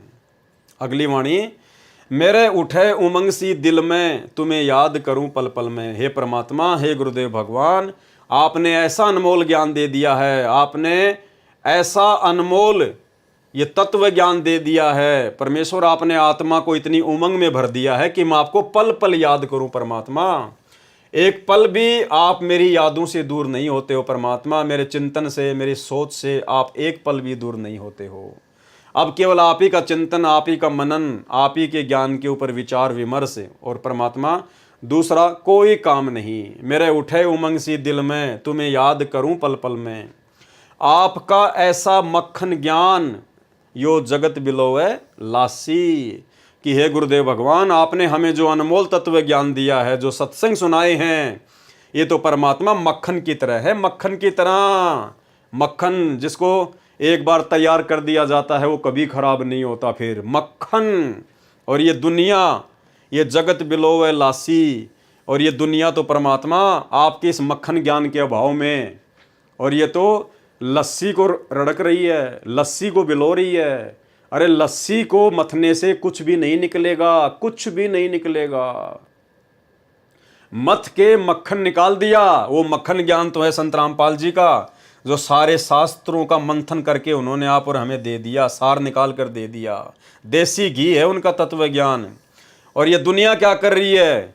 ये घी निकालने के बाद, मक्खन निकालने के बाद में जो लस्सी बचती है, जो कि जानवरों को पिलाई जाती है, कहते हैं दुनिया तो उस लस्सी को मथ रही है कि इसमें घी निकलेगा। अब उस लस्सी में घी नहीं निकलेगा, चाहे पूरा जिंदगी उसको मथनी करते रहो, चाहे उसको रगड़ते रहो, उस लस्सी में से कभी घी नहीं निकलता। तो आप और हमारा सौभाग्य कि परमेश्वर ने हमें वो मक्खन निकाल कर दे दिया। और ये दुनिया सतगुरु रामपाल जी की शरण से वंचित होने के कारण ये तो लस्सी को रड़क रही है, ये तो लस्सी को मथ रही है, बिलो रही है। कुछ नहीं मिलेगा इन दुनिया वालों को, अंत में वहीं के वहीं रहेंगे। या दुनिया सुख से सोवे, थारा दास उठ कर रोवे। यहाँ एक शब्द आ गया फिर तेरा, तेरा की जगह बोलेंगे थारा। या दुनिया सुख से सोवे, थारा दास उठ कर रोवे। यानी हे परमात्मा, हे गुरुदेव भगवान, ये दुनिया तो आपकी जानकारी के अभाव में, आपसे तत्व ज्ञान ना लेने के चलते, और ये इन्हीं सांसारिक सुखों को सुख मानकर जो कि दुख के मूल कारण हैं, इन्हीं सांसारिक सुख सुविधाओं में जकड़ी हुई है और ये दुनिया तो निश्चिंत होकर सो रही है। कार कोठी बना ली, बच्चे हो गए, धन संपदा हो गई, बच्चे नौकरी लग गए, तो सोच रहे हैं कि बस हमने सब कुछ प्राप्त कर लिया, या दुनिया सुख से सोए। कौन सा सुख? झूठे सुख को सुख मान के ये दुनिया निश्चिंत होके सोई पड़ी है और थारा दास उठ कर रोवे। और परमेश्वर, आपने अपने दास को ऐसा ज्ञान दे दिया परमात्मा कि अब आंखों से आंसू निकलते हैं कि हम भी इन लोगों की तरह पहले इसी प्रकार से झूठे सुख को सुख मान के और इस काल की गोद में बैठे हुए थे। हे परमेश्वर, अब आपने ऐसा अनमोल ज्ञान दे दिया परमात्मा, आपने वास्तविक सुख की परिभाषा से परिचित करवा दिया कि सतलोक की तुलना में तो 21 ब्रह्मांड के महासुरग के जो सुख हैं वो भी ऊंट के मुंह में जीरे के बराबर नहीं है। सतलोक वाले सुखों की तुलना में तो 21 ब्रह्मांड में सुख देखने को नहीं मिलते, देखने को भी। तो आपका दास उठ के रोता है, यानी पल पल उन बातों को याद करके आपके द्वारा हमारे ऊपर जो महा उपकार किया गया है परमेश्वर, उस उपकार को याद करके हमें रोना आता है। हमारी नींद उड़ गई है परमात्मा कि अब यदि हम रह गए किसी भी गलती से तो ये काल अब हमें ऐसा नाच नचाएगा, ऐसा नाच नचाएगा जिसकी हम कल्पना भी नहीं कर सकते।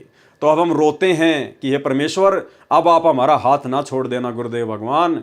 हम नादानों को अपनी शरण में रखना परमात्मा, अपने चरणों में रखना मेरे परमेश्वर, क्योंकि अब हमें काललोक के इन सुख रूपी दुखों का और सतलोक के वास्तविक सुखों का आप जी के तत्व ज्ञान से वास्तविक ज्ञान हो गया है। या दुनिया सुख से सोवे, थारा दास उठ कर रोवे, मेरा मेटो आवन जान, या करियो मेहर जरासी। है परमात्मा, मेरा आवन जान मेटियो मालिक। आवन यानी मनुष्य जन्म प्राप्त करना, और जाना यानी मरने के बाद फिर 84 लाख योनियों में जाना, नरक में जाना।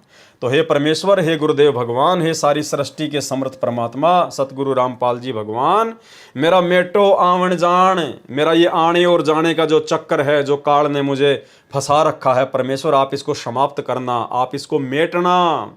या करियो मेहर जरासी।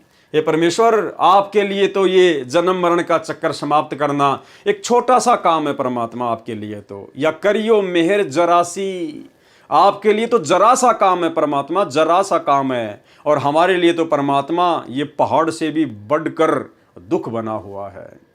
तो हमारे गुरुदेव इतने समर्थ हैं, इतने महान हैं परमात्मा, कि जन्म और मरण को समाप्त करना जो 21 ब्रह्मांड में किसी के बस की बात नहीं है। ये काल भी खुद जन्म और मरण में है, दुर्गा भी जन्म और मरण में है, ब्रह्मा विष्णु महेश 33 करोड़ देवी देवता सब जन्म मरण में है। यहाँ पर ये जेल है, इस जेल से बाहर कोई निकल ही नहीं सकता जब तक ये परमात्मा स्वयं निकाल कर ना लेकर जाए। इसलिए भगत अपने गुरुदेव भगवान की महिमा कर रहा है कि हे गुरुदेव भगवान, आप इतने समर्थ हैं, आप इतने शक्तिशाली हैं परमेश्वर, जो काम 21 ब्रह्मांड में किसी के लिए भी मुमकिन नहीं है परमेश्वर, आपके लिए तो वो जरा सा काम है। या करियो मेहर जरासी, आप इतने समर्थ हैं। नहीं तपतशिला पे जलना, कोई 84 का बहना। हे परमेश्वर, आपकी शरण में आने के बाद, आपसे ऐसा ज्ञान लेने के बाद अब ये आत्मा इतनी निश्चिंत हो चुकी है कि अब हमें वो तपतशिला पर जो काल के द्वारा जलाया जाता है, भूना जाता है परमात्मा, अब हमें उस दुख का, उस महाकष्ट की भी कोई चिंता नहीं है, कोई टेंशन नहीं है, और कोई 84 लाख योनियों का कोई कष्ट नहीं, कोई दुख नहीं, कोई चिंता नहीं, क्योंकि हमें पता चल गया कि आप वो समर्थ भगवान हैं, वो समर्थ परमात्मा है, जो एक पल में जो आपकी शरण में आ जाए और जो अंतिम श्वास तक मर्यादा में रहकर आपको भगवान मानकर भक्ति करेगा परमेश्वर, फिर उस आत्मा को ये तपतशिला का और 84 लाख योनियों में जाने का कोई भय नहीं रहता है। जिस प्रकार आदरणीय गरीबदास जी महाराज जी जब सतलोक देख कर आए तो फिर उन्होंने अपनी अमृतवाणी में कहा कि अजब नगर में ले गए हमको सतगुरु आण, झिलके बिंब अगात गति और हम सूते चादर ताण। कि भाई हम तो अपनी आंखों से सतलोक देख के आ गए और जैसा परमात्मा ने बताया बिल्कुल वैसा ही है सब कुछ। अब हमें कोई टेंशन नहीं है, कोई चिंता नहीं है। अजब नगर में ले गए यानी सतलोक में ले गए हमको सतगुरु आण, यानी जिंदा महात्मा के रूप में वो सतगुरु, वो कबीर स्वयं आए और हमें उस अजब नगर में ले गए, अजब नगर में ले गए हमको सतगुरुआण, और जुलके बिंब अगाध गति, उस सतलोक की महिमा अपरंपार है। हम सूते चादर तान, चादर तान के सोना हरियाणा में मुहावरा है, निश्चिंत होके सोना, बेफिक्र होके सोना। जैसे कोई व्यक्ति यदि किसी दिन अपने खेत का काम कंप्लीट कर ले और फिर आराम से लेट रहा है खाट पे, तो दूसरा आके कहता था भाई आज तो चादर ओढ़ के सो रहा है, यानी सब काम से निफराम हो चुका है, फ्री हो चुका है, कोई टेंशन नहीं है। तो आदरणीय गरीबदास जी महाराज जी समझा रहे हैं कि इसी प्रकार आप भी निश्चिंत हो जाना। यदि आपको वो सतगुरु मिल गया, वही भगवान मिल गया, और आज हमें मिल गया वही गरीबदास जी का सतगुरु, वही जिंदा महात्मा, वही कबीर परमात्मा हमारे सतगुरु हैं, सतगुरु रामपाल जी भगवान। तो हमें अब ना तो वो तपस्या का कोई चिंता है और ना 84 लाख योनियों में चक्कर काटने की कोई चिंता है, क्योंकि हम भी निश्चित हो गए अपने गुरुदेव के ज्ञान आधार से कि हम तो निश्चित सतलोक जाएंगे ही जाएंगे। ये हमारा अंतिम मनुष्य शरीर है, अंतिम मनुष्य जन्म है ये। इसलिए हमें ना तो 84 लाख प्रकार के योनियों में जाने की कोई चिंता रही। यदि आजीवन मर्यादा में रह के भक्ति करेंगे तो, अगर मर्यादा तोड़ दी फिर तो जाना ही जाना है, फिर तो कोई बचाने वाला नहीं है, क्योंकि परमात्मा के भी कुछ नियम है, कुछ उसूल है भाई, काल के साथ कुछ एग्रीमेंट है। मर्यादा सबसे कंपलसरी है, मर्यादा बीच में है। अगर मर्यादा तोड़ दी फिर 84 लाख योनियों के कष्ट से परमात्मा नहीं बचाएगा, फिर तपस्या के महाकष्ट से ये परमात्मा नहीं बचाएगा। नहीं तपस्या पे जलना कोई 84 का भयना, रोग कट्या सुमेर समान, या गई तृष्णा खांसी। ये परमात्मा, ये सुमेर यानी पहाड़ जैसा ये कष्ट तपस्याकार 84 लाख योनियों का आपने एक पल में काट दिया मेरे मालिक, हमें अपनी शरण में लेके। या गई तृष्णा खांसी, तृष्णा खांसी यानी पहले इस बिना ज्ञान के, बिना तत्व ज्ञान के इस मन में खांसी की तरह जो इच्छाएं उठती थी, ये बना लूं, वो बना लूं, ये प्लाट ले लूं, वो प्लाट ले लूं, उसके लिए बना दूं, वहाँ सस्ता मिल रहा वो ले लूं, ये कार खरीद लूं, ये कोठी खरीद लूं। दुनिया भर की वो तृष्णाएं खांसी की तरह ये मन इस मानव शरीर में पैदा करता था, आदमी को एक सेकंड का चैन नहीं लेने देता था। अब परमेश्वर से तत्व ज्ञान मिलने के बाद और ऐसा समर्थ सतगुरु मिलने के बाद अब वो सारी इच्छाएं हर प्रकार की परमेश्वर ने एक झटके में समाप्त कर दी। अब यदि कोई इच्छा है, कोई तृष्णा है तो केवल सतलोक जाने की है, और कोई तृष्णा, कोई इच्छा नहीं है। रोग कट्या सुमेर समान, या गई तृष्णा खांसी। तुम्हें कहाँ ढूंढ के लाऊं, मैं तड़प तड़प रह जाऊं। आप गए अमर स्थान, दई छोड़ तड़पती दासी। अब भाई और बहनों, ये जो लाइन है, ये जो लाइन है, ये लाइन हम सतगुरु रामपाल जी परमेश्वर जी के भक्तों ने नहीं बोलनी है। और हम सत्सेवकों ने जो नई भक्ति बोध पुस्तक छपवाई हैं, हमने उस भक्ति बोध पुस्तक से इस लाइन को परमानेंट हटा दिया है। हम इस लाइन को नहीं बोलते। नई वाली भक्ति बोध में ये लाइन हमने बिल्कुल हटा दी है। और इसीलिए सतगुरु रामपाल जी परमेश्वर जी ने इस शब्द का सरलार्थ नहीं किया, जानबूझकर आप और हमारी कॉमन सेंस के ऊपर छोड़ दिया परमात्मा ने। तुम्हें कहां ढूंढ के लाऊं, मैं तड़प तड़प रह जाऊं। कौन कह रहा है? सतगुरु रामपाल जी परमेश्वर जी कह रहे हैं। किस आधार से कह रहे हैं? एक भगत की भूमिका में कह रहे हैं। किसके लिए कह रहे हैं? अपने मुंह बोले गुरुदेव आदरणीय रामदेवानंद जी के लिए कह रहे हैं। उनके शरीर छोड़ने के बाद कह रहे हैं, उनके सतलोक जाने के बाद कह रहे हैं। क्या कह रहे हैं? तुम्हें कहां ढूंढ के लाऊं, यानी हे गुरुदेव भगवान, मैं आपको कहां से खोज के लाऊं? मैं तो आपकी याद में, आपकी फिक्र में, आपकी चिंता में तड़प तड़प रह जाऊं, तड़प तड़प रह जाऊं। तो भाई हमें अपने गुरुदेव को ढूंढने की आवश्यकता कहां है? पहली बात तो हमारे गुरुदेव हमारे साथ में पल पल शब्द रूप में पल पल साथ हैं। वो हमसे दूर कभी होते ही नहीं। अगर भगवान हमसे दूर हो गए, अगर गुरुदेव भगवान एक सेकंड के लिए भी हमसे दूर हो गए तो काल बैठ जाएगा, भक्ति नहीं करने देगा। कुबद सोचेंगे, कुबद कुविचार उत्पन्न होंगे, हम भक्ति कर ही नहीं पाएंगे। अगर हमारे गुरुजी हमसे आज दूर हो जाएं एक पल के लिए भी, तो काल तो मौका देख रहा तुरंत, कब मैं और कैसे इस आत्मा में मैं प्रवेश करूं, कैसे इसके अंदर मैं अपने कुविचार डालूं, कुप्रेरणा करूं ताकि ये भक्ति से हटे। तो पहली बात तो सतगुरु रामपाल जी परमेश्वर जी शब्द रूप में अपने प्रत्येक सच्चे भगत के साथ में, उसके हृदय में विराजमान है। दूसरी बात, सतगुरु रामपाल जी भगवान शारीरिक रूप में भी आप और हमारे समक्ष हैं। शारीरिक रूप में भी धरती पर प्रकट है हमारे पूज्य गुरुदेव भगवान के रूप में। तो शब्द रूप में और शारीरिक रूप में, दोनों ही रूप में हमने अपने गुरुदेव भगवान को खोजने की जरूरत नहीं है, ढूंढने की जरूरत नहीं है। हमारे परमात्मा हमारे पास में है, यदि हम उनके द्वारा बताई गई भक्ति को मर्यादा में रह के कर रहे हैं तो ये जो वाणी है, ये सतगुरु रामपाल जी परमेश्वर जी ने एक भगत की भूमिका में अपने मुंह बोले गुरुदेव आदरणीय रामदेवानंद जी के शरीर छोड़ने के बाद सन 1997 में उन्होंने शरीर छोड़ दिया था। उनके शरीर छोड़ने के बाद में सतगुरु रामपाल जी ने यह शब्द लिखा है, यानी उनके जानने के बाद, उनके इस पृथ्वी लोक से जानने के बाद। तो अब इस लाइन को हम क्यों बोले, ये हमारे लिए नहीं है। हमारे गुरु जी तो हमारे समक्ष हैं, शब्द रूप में पल पल साथ हैं, और शारीरिक रूप में अपने मिशन को पूरा करने के लिए हिसार की छोटी जेल में बैठे हुए हैं। तो हम ये शब्द नहीं बोल सकते यहां पर कि तुम्हें कहां ढूंढ कर लाऊं, मैं तड़प तड़प रह जाऊं। क्यों भाई, अगर ढूंढना भी है तो जाओ हिसार जेल में, अगर किसी ने ढूंढना भी है तो चले जाओ हिसार जेल में। सबको पता है हिसार जेल में बैठे हुए हैं, तो ढूंढने की जरूरत कहां है, मालूम है कहां बैठे हुए हैं। ढूंढा तो उसको जाता है जिसका पता ना हो कि वो कहां चला गया, जो मिल ही नहीं सकता उसको ढूंढा जाता है, जबकि हमें तो पता है ढूंढने की जरूरत ही नहीं है। ढूंढा उसको जाता है जो गुम जाता है। तो हमारे गुरुदेव कहां गुमे, सबको पता हिसार जेल में बैठे हैं। अगर ज्यादा ही मिलने की इच्छा हो रही है तो जाओ हिसार जेल में मिलके आ जाओ।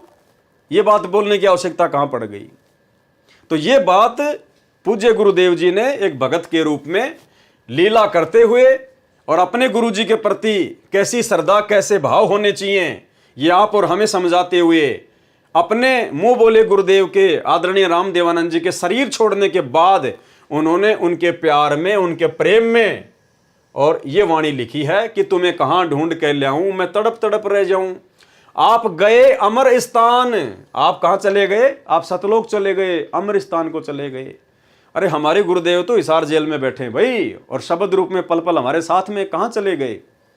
ये तो अपने एक रूप में सतलोक में भी बैठे हैं, एक रूप में यहां बैठे हैं, और अन्य रूप में न जाने कहां कहां, कौन कौन से ब्रह्मांड में, कौन कौन से लोक में परमात्मा लीला कर रहे हैं।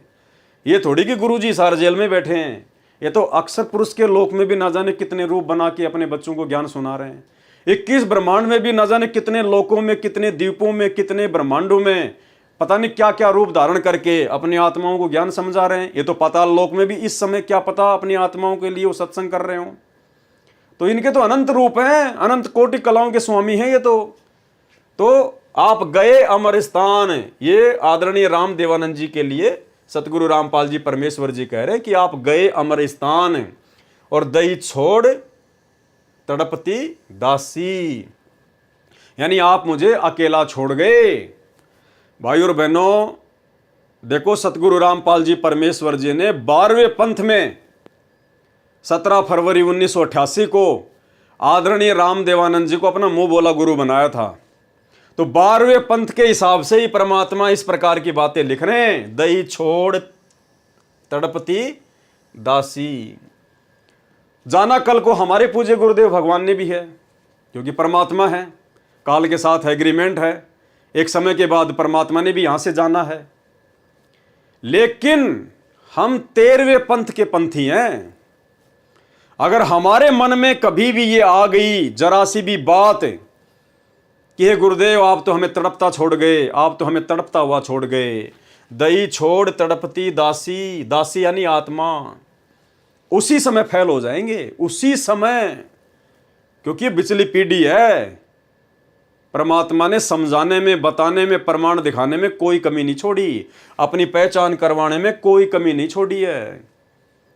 इसलिए सबसे पहले तो हमारी ये कोशिश होनी चाहिए, गुरुदेव भगवान से प्रार्थना होनी चाहिए, ये विनती होनी चाहिए, और हमारी ये आत्मिक इच्छा भी होनी चाहिए कि हे गुरुदेव भगवान, आप अपने शरीर में रहते सहते, इस काल लोक में रहते सहते परमात्मा, आप हम नीचों को यहां से पार कर दो।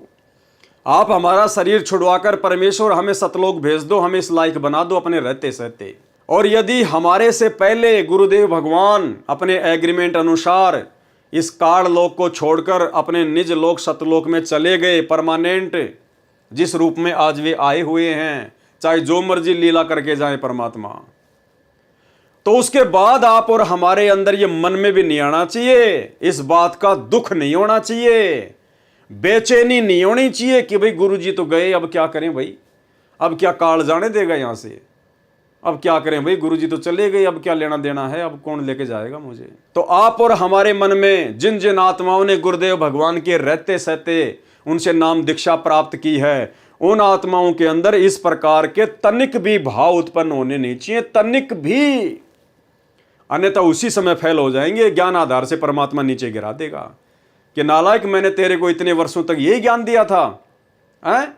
अरे परमात्मा अगर इस धरती को छोड़ देगा तो काल तेरे को भक्ति करने देगा क्या?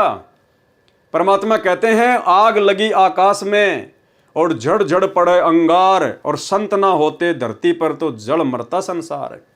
ये सतगुरु रामपाल जी भगवान, ये कबीर परमात्मा एक क्षण के लिए भी इस पृथ्वी से दूर नहीं होता, अपने कदम नहीं हटाता है, चाहे किसी भी रूप में परमात्मा को रहना पड़े अपनी आत्माओं के लिए, अन्यथा ये काल यहां पर आग लगा दे, किस ब्रह्मांड में आग भक्ति का नामो निशान मिटा दे।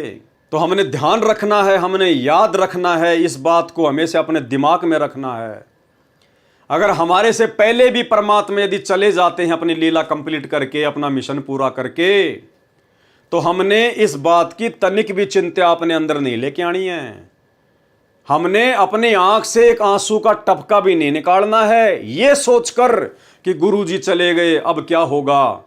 वैसे उनके प्यार में, उनके प्रेम में, उनकी याद में चाहे लाख रो, कोई दिक्कत नहीं है, लेकिन मन में अगर ये भाव आ गए कि गुरुजी चले गए, अब पता नहीं मैं यहां से जाऊंगा कि नहीं जाऊंगा, तो फिर नहीं जा पाओगे, बिल्कुल नहीं जा पाओगे। ये तो सौद स्वरूपी राम है।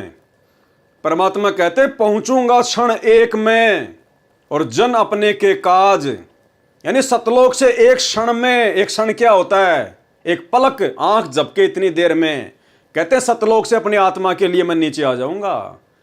पहुंचूंगा क्षण एक में जन अपने के काज, हिरणा कुश उदर उदारिया, नरसिंह जू धर ल्यों साज। ये तो वो समर्थ भगवान है, ये हमसे दूर कहां है, ये हमसे दूर नहीं है। आज पूज्य गुरुदेव भगवान हिसार की छोटी जेल में बैठ के जो लीला कर रहे हैं, हमने उनसे शिक्षा लेनी चाहिए। परमात्मा ज्ञान आधार से हमारे को मजबूत कर रहे हैं, हमारी रिहर्सल चल रही है, प्रैक्टिस चल रही है। आप ये सोचिए कि गुरुजी सतलोक चले गए, आप ये ना देखिए कि गुरुजी हिसार जेल में बैठे, नहीं, आप ये सोचिए कि गुरुजी सतलोक चले गए हैं और अब मुझे पीछे से किस प्रकार से, कितनी मर्यादा में रहकर, किस कदर सावधानी बरत कर मुझे अपनी भक्ति पूरी करनी है। तो हम सत्सेवक उसी आधार से, उसी प्रकार चिंतित रहकर, मर्यादाओं को लेकर, हर प्रकार की बातों को लेकर, जो जो बातें गुरुदेव ने अपने सत्संगों में बताई, जो आदेश निर्देश उन्होंने दिए, जो नियम उन्होंने दिए, हम ये सोचकर वर्तमान में भक्ति कर रहे हैं कि सोच लो हमारे गुरुजी सतलोक गए और भैया अब यदि कोई त्रुटि हो गई, अब यदि नाम खंडित हो गया, अब यदि भाव बिगड़ गए, तो भाव सेट करने के लिए फिर परमात्मा वापस नहीं आने वाला है। तो ये सोचकर हमने अपनी भक्ति को सफल करना है। तो ये रिहर्सल चल रही है वर्तमान में, उस आगामी समय के लिए परमात्मा वर्तमान में हिसार की छोटी जेल में बैठकर, आप और हम जो इस 21 ब्रह्मांड रूपी काल की बड़ी जेल में बैठे हैं ना, परमात्मा हमारी परीक्षा ले रहा है, हमारी रिहर्सल करवा रहा है मालिक। तो जब गुरुदेव यहां से चले जाए परमानेंट सतलोक के लिए, जिस रूप में आए हुए हैं इस रूप से, तो मन में कभी भी ये चिंता नहीं आनी चाहिए कि गुरुजी चले गए अब मेरा क्या होगा, अन्यथा फिर तेरा कुछ नहीं होगा, फिर कुछ भी। क्यों कहे कबीर, सुनो भाई साधु, मैं तो हूं विश्वास में, और यदि तूने विश्वास ही तोड़ दिया तो फिर तेरा काम कहां से बनेगा, फिर तू काल के जाल में ही रहेगा। तो हमने अपनी आंख में एक आंसू भी नहीं निकालना है। परमात्मा जो मर्जी लीला करके जाए यहां से, हमने इस चिंता में आंख से एक आंसू भी नहीं निकालना कि लो भाई गुरुजी तो चले गए अब क्या होगा, अरे अब क्या होगा, भक्ति पता नहीं पूरी होगी कि नहीं होगी, हम सतलोक जा पाएंगे नहीं जा पाएंगे। नहीं, यहां गुरुदेव जो ये बात लिख रहे हैं, दही छोड़ तड़पती दासी, तो भाई वो तड़पेगा जिसको कंप्लीट भक्ति का कोर्स नहीं मिला होगा, जिसको सच्चा गुरु नहीं मिला होगा, जिसको पूर्ण मोक्ष का मार्ग नहीं मिला होगा, जिसको पूरे सत्संग नहीं मिले होंगे। तो आदरणीय रामदेवानंद जी, वो तो आप और हमारी तरह भगत थे, उनके पास में कहां सच्चा ज्ञान था, कहां सच्चा नाम था, कहां उनके पास में मोक्ष मार्ग था। वो किसका उद्धार कर देते, वो तो किसी का उद्धार कर ही नहीं सकते थे। एक छोटा सा सत्संग सुना रहा हूं आपको सतगुरु रामपाल जी परमेश्वर जी का, जिन्होंने हकीकत बताई कि मेरे गुरुदेव आदरणीय रामदेवानंद जी वो किसी का उद्धार कर ही नहीं सकते थे, वो किसी का मोक्ष कर ही नहीं सकते थे। स्पष्ट कह रहे हैं गुरु जी कि उनसे किसी का मोक्ष होना ही नहीं था। सुनिए। और आज से सभी जितने उनके शिष्य थे सबसे कह दिया था कि आज के बाद मैं तुम्हारा गुरु नहीं हूं, आज से दोबारा इससे उपदेश ले लो और इसको गुरु बनाओ, इससे तुम्हारा मोक्ष होगा। अब यह बात भी नहीं हमारे गले उतरे थी कि उन तो मौज है उनकी।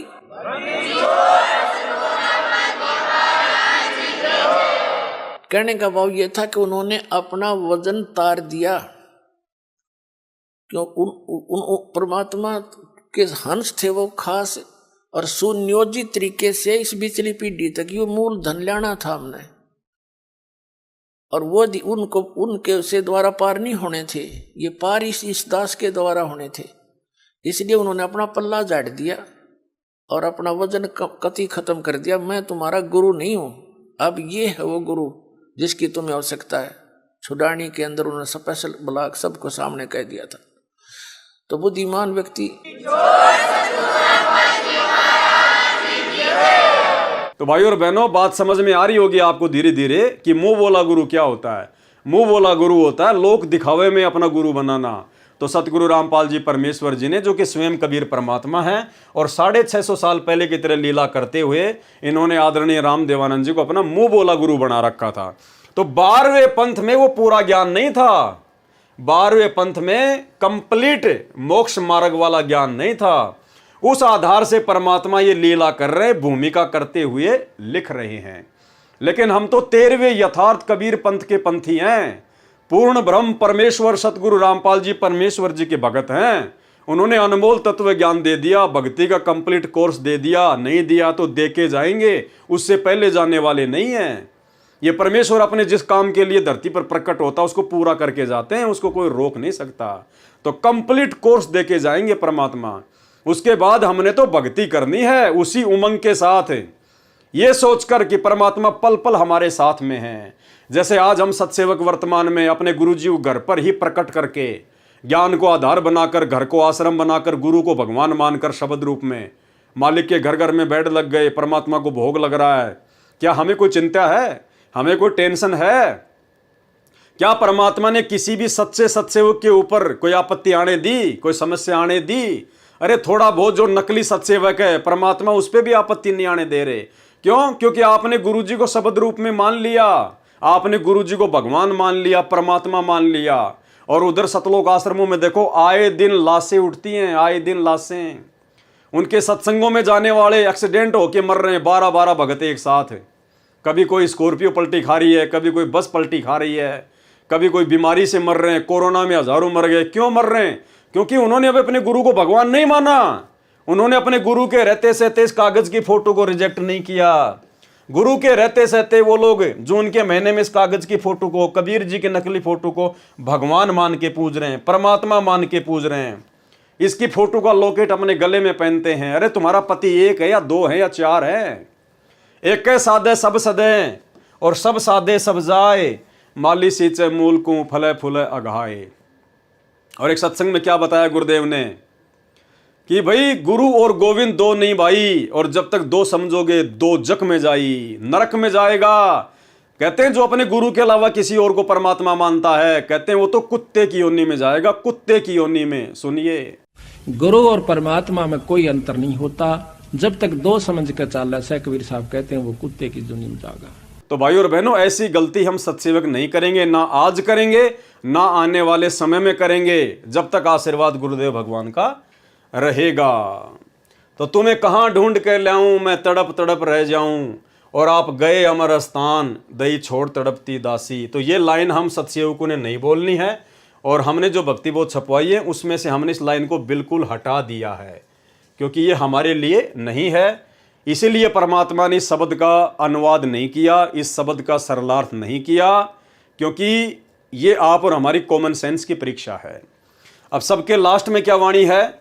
स्वामी राम देवानंद जी दाता, आपकी घनी सतावें बाता, तेरा रामपाल अज्ञान हो अज्ञान किया सतलोक का वासी। अब सत्सेवकों को छोड़कर, साध संगति से जुड़े हुए भाई बहनों को छोड़कर, सतलोक आश्रमों से जुड़े हुए सारे भाई बहन, वो 90% संगत इस वाणी को ज्यों का त्यों बोलती है, रोज बोलती है।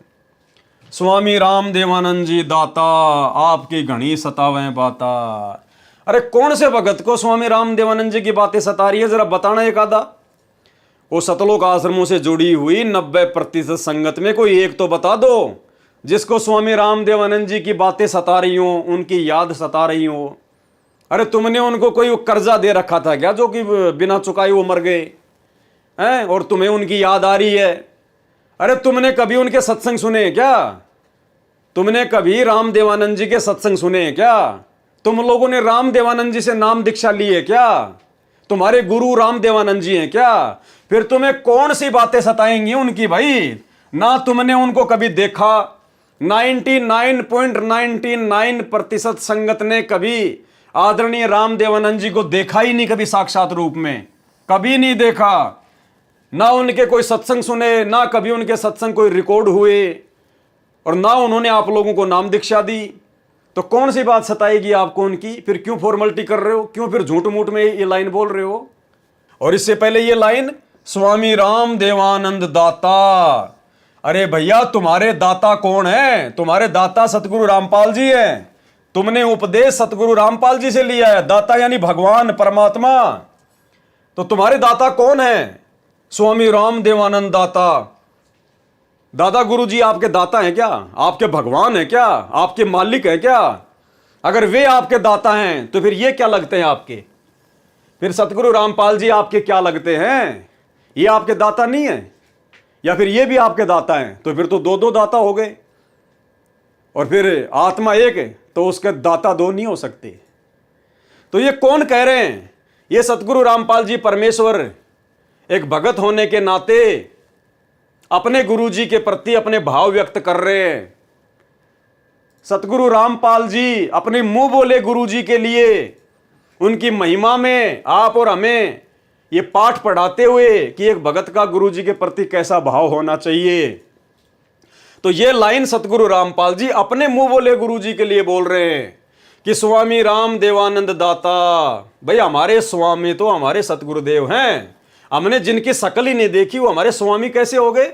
वो हमारे दाता कैसे हो गए? तो सतगुरु रामपाल जी एक भगत की भूमिका में आप और हमें भक्ति का पाठ सिखाने के लिए कि गुरु के प्रति कैसे भाव होने चाहिए, अपने मुंह बोले गुरुदेव के लिए कह रहे हैं कि स्वामी राम देवानंद दाता, आपकी घनी सतावे बाता। भाई इनको सता सकती हैं क्योंकि सतगुरु रामपाल जी ने उनकी संगत की है, उनके साथ में रहे हैं, उनसे बातें की हैं, उनसे उपदेश लिया है लोक दिखावे में। तो सतगुरु रामपाल जी कह सकते हैं कि आपकी घनी सतावे बाता। बाकी संगत को क्यों सताएंगी भाई? आपसे वो कर्जा लेके थोड़ी मर गए। तेरा रामपाल अज्ञान, सतगुरु रामपाल जी अपने गुरु जी के आगे अपने को छोटा साबित करते हुए, आप और हमें भक्ति का पाठ पढ़ाते हुए कि गुरु के आगे शिष्य की कोई औकात नहीं होती। शिष्य चाहे कितना बड़ा अधिकारी क्यों ना बन जाए, कितना बड़ा धनवान क्यों ना हो जाए, शिष्य ने हमेशा अपने गुरु के आगे अपने को अज्ञानी मानना चाहिए, तुच्छ बुद्धि मानना चाहिए, दो कोड़ी का जीव समझना चाहिए। भाई ये तो भगवान है, परमात्मा है, इनसे बड़ा तो कोई नहीं है। लेकिन आप और हमें गुरु महिमा का पाठ पढ़ाते हुए इन्होंने एक मुंह बोला गुरु बनाया एक आत्मा को, और हमें बता रहे हैं कि गुरु जी के प्रति कैसे भाव होने चाहिए। भगत चाहे कितना बड़ा IAS अधिकारी क्यों ना हो, प्रधानमंत्री राष्ट्रपति क्यों ना हो, अगर इनका भगत है तो इसी प्रकार से अपने आप को अज्ञानी समझना पड़ेगा। अपने गुरुजी के आगे आधीन होकर रहना पड़ेगा, उनका कुत्ता बन के रहना पड़ेगा, चाहे वो राष्ट्रपति क्यों ना है देश का। तो हमें ये भक्ति का पाठ सिखाने के लिए सतगुरु रामपाल जी परमेश्वर एक भगत की भूमिका में अपने मुंह बोले गुरुदेव के लिए ये शब्द यूज कर रहे हैं। तो ये लाइन हम क्यों बोले भाई? ये लाइन हमारे मतलब की है ही नहीं कि या सतलोक का वासी। अरे एक तरफ तो हम दुनिया में डंका पीटते हैं कि सतगुरु रामपाल जी सबसे बड़े तत्वज्ञानी हैं, जगत गुरु हैं, उनसे बढ़कर ज्ञान किसी को नहीं है। एक तरफ तो आप सारा दिन पुस्तकें बेचते हो, ये प्रचार करते हो, और संध्या आरती में रोजाना तुम लोग फिर तेरा रामपाल अज्ञान, तेरा रामपाल अज्ञान, तुम अपने गुरुजी को अज्ञानी बोलते हो खुद ही। भाई ये तो फिर डूब के मरने की बात हो गई। अरे पुस्तक प्रचार करते समय तो हमारे गुरुजी ज्ञानी, सबसे बड़े ज्ञानी, तत्वज्ञानी, जगत गुरु, तत्वदर्शी संत, और शाम को रोजाना फिर तुम अपने गुरुजी को अज्ञानी कहते हो। दिन में तो हलवा बनाते हो, शाम को उसमें मिट्टी ठोक देते हो कि तेरा रामपाल अज्ञानी, तेरा रामपाल अज्ञान है। अरे हम कह सकते हैं क्या ये जीभ कट के गिर जाए अपने गुरुजी के लिए इस प्रकार के शब्द यूज करने से पहले? तो ये वाणी सतगुरु रामपाल जी भगत की भूमिका में आप और हमें भक्ति का पाठ पढ़ाते हुए कि गुरुजी के प्रति कैसे भाव होने चाहिए, अपने मुंह बोले गुरुजी आदरणीय रामदेवानंद जी के लिए यूज कर रहे हैं। अब हमने अपने गुरुजी के लिए क्या यूज करना इसकी जगह, ये ऊपर वाली लाइन तो हम बोलते ही नहीं, इसको तो हमने भक्ति बोध से हमने हटा दिया। रही बात ये लास्ट वाली लाइन, तो हमने अपने गुरुजी के लिए क्या यूज करना है, यहां तो सतगुरु रामपाल जी ने अपने गुरुजी के लिए यूज किया है। तो हमारे गुरुजी रामदेवानंद जी थोड़ी है जो हम उनके लिए ये वाणी बोलेंगे, नहीं। हमारे पूज्य गुरुदेव हैं सतगुरु रामपाल जी भगवान, जिनके सामने हाथ में भक्ति बोध लेके हम ये शब्द बोलते हैं, मेरे गुरुदेव भगवान दियो काट काट की फांसी। तो लास्ट की लाइन में अपने गुरुदेव का नाम लिखकर उनकी महिमा में हम सत्सेवक क्या बोलते हैं, ऐसा नहीं बोलते जो लिखा हुआ है, नहीं। इसीलिए परमात्मा ने आप और हमारी कॉमन सेंस को चेक करने के लिए इसका सरलार्थ नहीं किया। और आज से नहीं, हम सत्सेवक पिछले 8 वर्षों से, 2016 से, जब से परमात्मा ने सद्बुद्धि बख्शी है, तब से हम सभी हजारों की संख्या में सत्सेवक भाई बहन इस लास्ट की लाइन की जगह कि स्वामी रामदेवानंद जी दाता आपकी घनी सतावे बाता, तेरा रामपाल अज्ञान किया सतलोक का वासी, हम इस लाइन को नहीं बोलते। इसकी जगह हम क्या बोलते हैं, परमेश्वर सतगुरु रामपाल जी दाता आपकी घनी अमोलक बाता। अमोलक बाता यानी जिन बातों के बराबर और दुनिया में कोई बात ही नहीं हो, जिससे बढ़कर कोई ज्ञान ही नहीं हो, अनमोल बातें, सत्संग। परमेश्वर सतगुरु रामपाल जी दाता आपकी घनी अमोलक बाता, थारा पवन दास अज्ञान अज्ञान कि जो सत्यलोक का वासी। थारा पवन दास अज्ञान कि ये परमेश्वर आपका ये तुच्छ 2 कोटि का जीव, ये सेवक है, मालिक महाअज्ञानी है। थारा पवन दास अज्ञान कि जो सतलोक का वासी है। परमात्मा इस दास को सतलोक का वासी करना। क्यों? क्योंकि ये शब्द संध्या आरती के माध्यम से हम अपने गुरुदेव सतगुरु रामपाल जी की महिमा में गा रहे हैं, ना कि हम हमारे दादा गुरु जी के लिए गा रहे हैं। उनके लिए तो हमने गाना ही नहीं है, हमारा उनका कोई रिश्ता ही नहीं है, कोई मतलब ही नहीं है, कोई लेना देना ही नहीं है। हमारे गुरुदेव, हमारे स्वामी, हमारे दाता सतगुरु रामपाल जी हैं। इसलिए गुरुदेव भगवान ने जानबूझकर इस शब्द का सरलार्थ नहीं किया, आप और हम भक्तों की कॉमन सेंस के लिए। तो भाई हम तो पिछले 8 वर्षों से इन 2 वाणियों को नहीं बोलते, ऊपर वाली वाणी को तो बिल्कुल ही नहीं बोलते। तुम्हें कहां ढूंढ कर ले आऊं, मैं तड़प तड़प रह जाऊं, हमने हटा ही दिया। और नीचे वाली लाइन की जगह बोलते हैं कि परमेश्वर सतगुरु रामपाल जी दाता आपकी घनी अमोलक बाता, थारा पवन दास अज्ञान। यानी जैसे कोई बहन है कि थारी अंशिका दासी अज्ञान, या थारा सुरेश दास अज्ञान, जिसका जो भी नाम है अपना नाम लेके इस प्रकार से अपने गुरु जी से अरदास करनी है।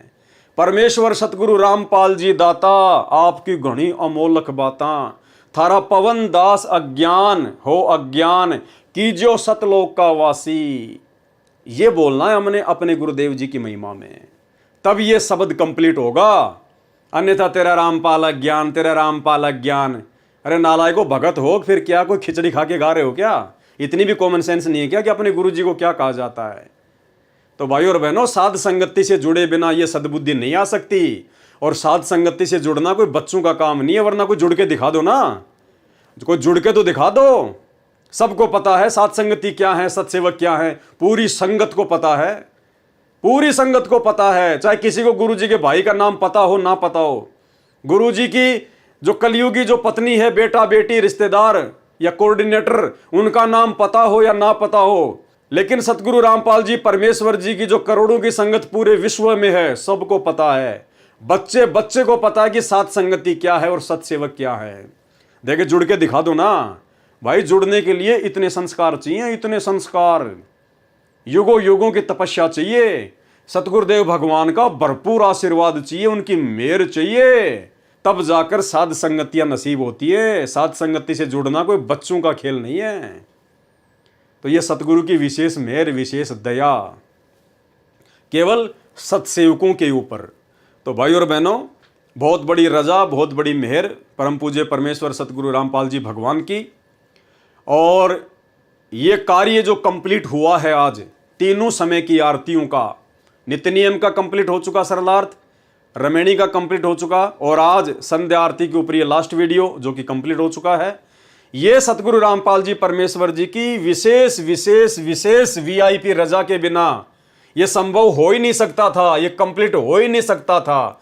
30 साल हो गई, परमेश्वर ने इसी समय इस काम को कंप्लीट करवाना था, इस सेवा को परमात्मा ने पूरा करवाना था। और सौभाग्य आप और हमारा कि परमेश्वर ने सत्सेवकों को अपनी इस विशेष वीआईपी सेवा के लिए चुना। तो भाई और बहनों, आप और हम सब दो कोटि के तुच्छ जीव हैं, हमारी कोई हैसियत नहीं, कोई औकात नहीं है। आप लोगों को समझने की शक्ति भी सतगुरु रामपाल जी भगवान ने प्रदान करी, और दास को समझाने की दया भी सतगुरु रामपाल जी भगवान ने प्रदान करी। अन्यथा अल्लाह मेहरबान तो गधा पहलवान, इसके अलावा आप और हमारी कोई औकात, कोई हैसियत नहीं है। तो तीनों समय की आरतियों का सतगुरु रामपाल जी भगवान के विशेष विशेष आशीर्वाद से सरलार्थ कंप्लीट हुआ। और इसके लिए हम पूज्य गुरुदेव भगवान का जितना अनंत कोटि दंडवत धन्यवाद करें उतना थोड़ा है। हे परमपिता परमात्मा, हे सारी सृष्टि के रचनहार, हे कुल मालिक सतगुरु रामपाल जी परमेश्वर, अल्लाहु अकबर, आप जी इसी प्रकार से अपने सत्सेवक बच्चों पर परमात्मा इसी प्रकार से अपनी मेहर, अपनी दया, अपनी दया दृष्टि, अपनी कृपा दृष्टि, अपनी रजा बनाए रखना परमात्मा। आपके आशीर्वाद के बिना परमात्मा हम एक कदम भी भक्ति मार्ग पर ज्ञान आधार से आगे नहीं चल सकते। हे परमेश्वर, आपने लाखों करोड़ों की संगत में से अपने हीरो मोती लाल छांट के साथ संगति से जोड़े हैं। यह आपकी विशेष विशेष मेहर है परमात्मा, और आपकी विशेष मेहर परमात्मा अंतिम श्वास तक इसी प्रकार से बनी रहे। आपका आशीर्वाद हम तुच्छ जीवों के शीश पर इसी प्रकार से बने रहे परमेश्वर।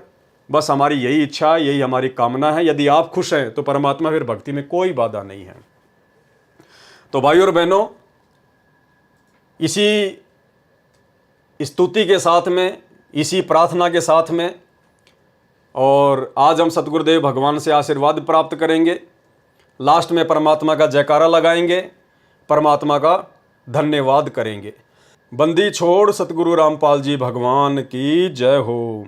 परमपिता परमात्मा, सारी सृष्टि के रचनहार, कुल मालिक, असंख्य ब्रह्मांडों के स्वामी, जगत गुरु, तीनों लोकों में प्रवेश करके सबका भरण पोषण करने वाले, राजाधीराज, आत्माधार, नाथों के नाथ, देवों के देव, महादेव, सर्वेश्वर, महेश्वर, मृत्युंजय, अजरो अमर, आदि अनादि, सनातनी प्रभु, जगत पिता जगदीश्वर, श्री श्री 1008 की उपाधि के वास्तविक अधिकारी, अकाल मूर्त सौद स्वरूपी राम वासुदेव, सर्वगतम ब्रह्म, परम पूज्य, प्रथम पूज्य, परम संत, परम पुरुष, परम धनी, परम दयालु, सत्य कबीर, हक्का कबीर, अल्लाह कबीर, अल्लाह अकबर, बाखबर, अल्लाह ताला, जगत के तारणहार, जगत के मुक्तिदाता, जगत के जगन्नाथ, हारे के सहारे, हिंदुओं के राम, मुसलमानों के अल्लाह, सिखों के वाहिगुरु, ईसाइयों के मसीह, दया के सागर दयानिधि, करुणा के सागर करुणानिधि, स्वयंभू परिभू, संकट मोचन, कष्ट हरण, मंगल करण, दुख भंजन, अविगत कबीर, निर्विकार निर्विषम परमात्मा, अलय अलेख सतगुरु, आदि अनादि सतगुरु, असली मर्यादा पुरुषोत्तम, असली राम, असली कृष्ण, असली घनश्याम, असली मुरारी, राजाओं के राजा, महाराजाओं के महाराजा, शहंशाहों के शहंशाह, सम्राटों के सम्राट, भगवानों के भगवान, अल्लाहों के अल्लाह, प्रभुओं के प्रभु, मसीहों के मसीह, सच्चे वाहिगुरु, बाबाओं के बाबा, पीरों के पीर, सेठों के सेठ, जगत सेठ, सावड़सा सेठ, सर्वगुण संपन्न, अनंत कोटि कलाओं के स्वामी, अनंत कोटि ब्रह्मांडों के नायक, योगियों में महायोगी, ध्यानियों में महाध्यानी, सिद्धों में परम सिद्ध, ज्ञानियों में तत्वज्ञानी, ब्रह्म ज्ञानी, महाज्ञानी, परम ज्ञानी, सर्वश्रेष्ठ ज्ञानी, विज्ञानी, युवा कबीर, समरथ कबीर, असमवात, अमित ओझा, सच्चे रहनुमा, करीम अल्लाह, सुभान अल्लाह, दुनिया के अंतिम पैगंबर, 8 सितंबर 1951 से गांव धनाना, जिला सोनीपत, हरियाणा, भारतवर्ष की पावन भूमि पे प्रकट रियल कल की भगवान श्री नारायण साकार हरि श्री बाबा साहेब संत श्रोमणी सतगुरु रामपाल जी परमेश्वर जी के चरण कमल में साध संगति से जुड़े हुए देश विदेश से हम सभी सत्सेवक भाई बहनों का अनंत कोटि दंडत प्रणाम। तो भाई और बहनों, तीनों समय की आरतियों का सरलार्थ गुरुदेव भगवान की विशेष आशीर्वाद से कंप्लीट हुआ और ये बहुत बड़ी रज़ा, बहुत बड़ी मेहर पूज्य गुरुदेव भगवान की आप और हमारे ऊपर। और इसके बाद में भाई और बहनों एक विशेष पुस्तक है, परमात्मा ने उसका जिक्र किया है, मालिक ने संकेत किया है। अब आगे हम उस पुस्तक के ऊपर लाइव आएंगे, इसी प्रकार से वीडियो बनाएंगे, क्योंकि देखो पुस्तकें भगवान ने आप और हमारे लिए लिखी हैं तो पढ़ना भी ज़रूरी है। सब भगत नहीं पढ़ पाते हैं, इसलिए परमात्मा दया कर रहे हैं साथ संगति के माध्यम से कि हम उन पुस्तकों को पढ़ेंगे और साथ में जहाँ जहाँ समझने लायक बात होगी परमात्मा अपना आशीर्वाद देकर उस बात पर विश्लेषण भी करवाएंगे। तो अगली जो पुस्तक है उसका नाम है भक्ति और भगवान। ये बहुत ही विशेष पुस्तक है, 150 पेज की पुस्तक है, 10-12 इसके ऊपर वीडियो बनेंगे। और परमेश्वर ने इस पुस्तक में भाई और बहनों बहुत सारे गूढ़ रहस्य छुपा रखे हैं। इस भक्ति और भगवान पुस्तक में गुरुदेव ने स्पष्ट कर रखा है कि उनके छोटे भाई महेंद्र का इस जन्म में मोक्ष नहीं होगा। स्पष्ट कर रखा है वहां पर परमात्मा ने। यानी ये लाखों की करोड़ों की मूर्ख संगत जिन गुरुदेव भगवान के कलयुगी बेटा बेटी भाई बंधु रिश्तेदारों के पीछे अंधी होकर चल रही है, वो खुद तो डूबेंगे सो डूबेंगे, संगत को भी लेके डूबेंगे। तो एक जगह परमेश्वर ने संकेत कर रखा है कि उनके छोटे भाई का, यानी 12वें पंथ में जिन जिन लोगों ने नाम दीक्षा ली थी आदरणीय रामदेवानंद जी से, दादा गुरु जी से, उनमें से किसी का भी मोक्ष नहीं होगा इस शरीर से। उनको दोबारा से मनुष्य जन्म लेना पड़ेगा, स्पष्ट लिखा हुआ है। और भी बहुत सारे गूढ़ रहस्य उस पुस्तक में हैं, हमारे विश्वास को दृढ़ करेंगे। तो दास आपको समय बता देगा, डेट बता देगा और उसके बाद हम उस पुस्तक के ऊपर लाइव वीडियो बनाएंगे। तब तक के लिए गुरुदेव भगवान से आशीर्वाद, इजाज़त, बंदी छोड़, सतगुरु रामपाल जी भगवान की जय हो।